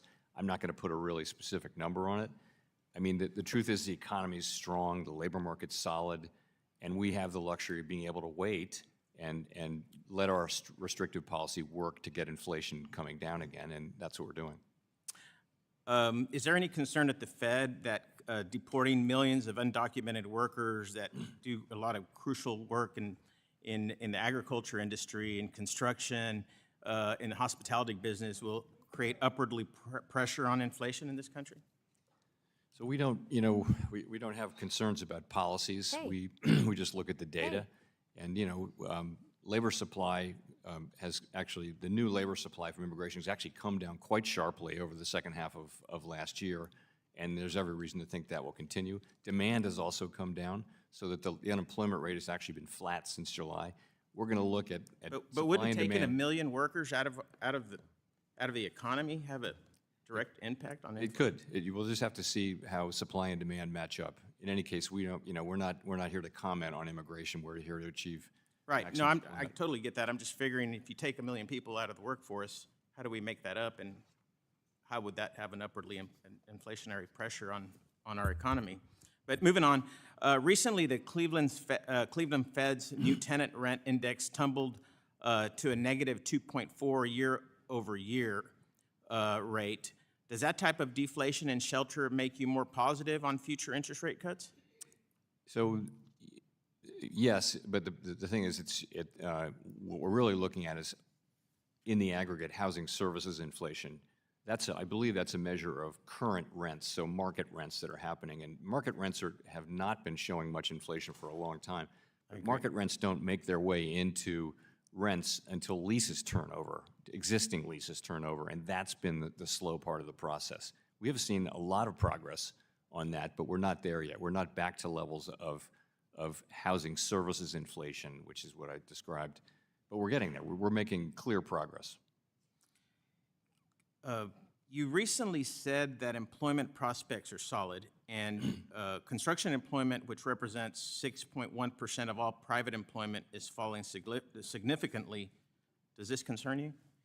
So we look at the aggregate numbers. There are always industries that are growing and not growing.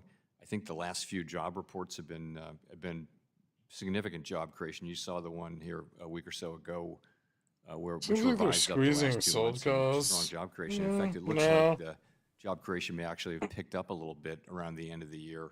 Thank Maybe you. Just trying very to. briefly, given Doesn't what mean they're we successful. had a business capex recession the last time the economy faced uncertainty with large tariffs, are you monitoring capex developments closer this time around? We're monitoring them carefully, yes. Thank you. I yield back. Gentleman yields back. Chair of our Oversight Investigation Subcommittee is recognized for 5 minutes. Thank you, Mr. Chairman, and thank you very much, Chairman Powell. Good to see you. I did recently chair an oversight subcommittee hearing on banking. During our hearing, we revealed evidence that the FDIC directly pressured banks to debank crypto. What do you think of that situation? Don't own crypto. Oh, it's, I think we're all struck at the number of complaints and the breadth of them. And, want to understand, we want to take a fresh look at this area. It's not something, we're not telling banks that they can't bank certain people from certain institutions, anything like that. Nonetheless, we're hearing these things, and I take at least some of it is real. So we need to understand it and stop it from happening, because, and if you look at what the banks are saying, they're really saying that a lot of this is that the enforcement of anti-money laundering is so tough that at any sign, any flag at all that gets raised, they just cut people off. and they can't explain. So that may be part of it, but I think we need to do some work, get to the bottom of it, and address this. Thanks, I Chairman. There were appreciate hundreds of your- letters, by the way, that were pretty clear that Yeah. banks should avoid doing business with crypto companies. No such pause letters, as they're referred to, or communications of this coming from the Fed? Not that I'm aware of, no. It's not been our policy. Our banks are, are doing business with crypto companies, and they're doing crypto inside the bank. Some of them are. We've been a little bit careful with it, but I really don't think we've been telling people they can't do it. I think a lot of people, including us, would appreciate you doing a careful review of that. The banking industry itself is concerned that there's no vice chair of supervision to provide clarity on the multiple issues from Basel III to Reg II and debanking. Do you expect to have an acting vice chair of supervision? When do you expect to have an acting vice chair? We don't have, we need to have a confirmed vice chair if we're going to have a vice chair. There's no such thing as acting for us. Okay. But Hey. I don't know. That's up to the administration. I'll tell you, the way we look at it is, we're going to do our jobs. And I think there are a number of things that can be done that'll be very constructive. And, if there is a new vice chair for supervision, I will welcome that person and do everything I can to make them successful. Okay, thank you. Yesterday, you noted that Basel III Endgame could be finalized fairly quickly. Given last year's extensive public comments, will you ensure the rule does not restrict access to capital? I should have known fully not to sell my incorporates calls industry at the feedback? gap As at you stated, you felt 35. The capital reserves for banks was about right. So I'd imagine. When we gapped up? Not looking for anything too drastic. I mean, That's correct. I guess you could have waited till we got So the CPI through this morning came in a testing little higher delta than neutral. expected. I don't think we got rejected off of delta surprising? neutral hard enough to really warrant It was getting CPI stopped reading out. was above Like we didn't lose the trend or almost anything every there. forecast, but I would just offer a note of caution on this. Two notes of caution. One is, we don't Like get even if you were excited just about one using or like two good technical readings risk of a book, management, excited you about wouldn't have one or two gotten bad stopped readings. out there. The second thing, though, is we target PCE inflation because we think it's. I would say it would be more likely to get stopped out on this one. And so you need to know the translation from CPI to PCE, and we get more data on that. Tomorrow we'll get the producer price index. So I I think don't it's know. always Are you good not to using TA for risk profiles management? Closely know this. That we'll know actually what the PCE readings are, late tomorrow. Okay. So in the past, 'Cause as we you held know, that trend, like, inflation all the way up. Transitory. Then the Fed signaled 3 rate cuts for 2024, and the market's priced in 6. Now that you're saying that there's no rush to cut rates, do you find this forward guidance stabilizing markets or fueling volatility?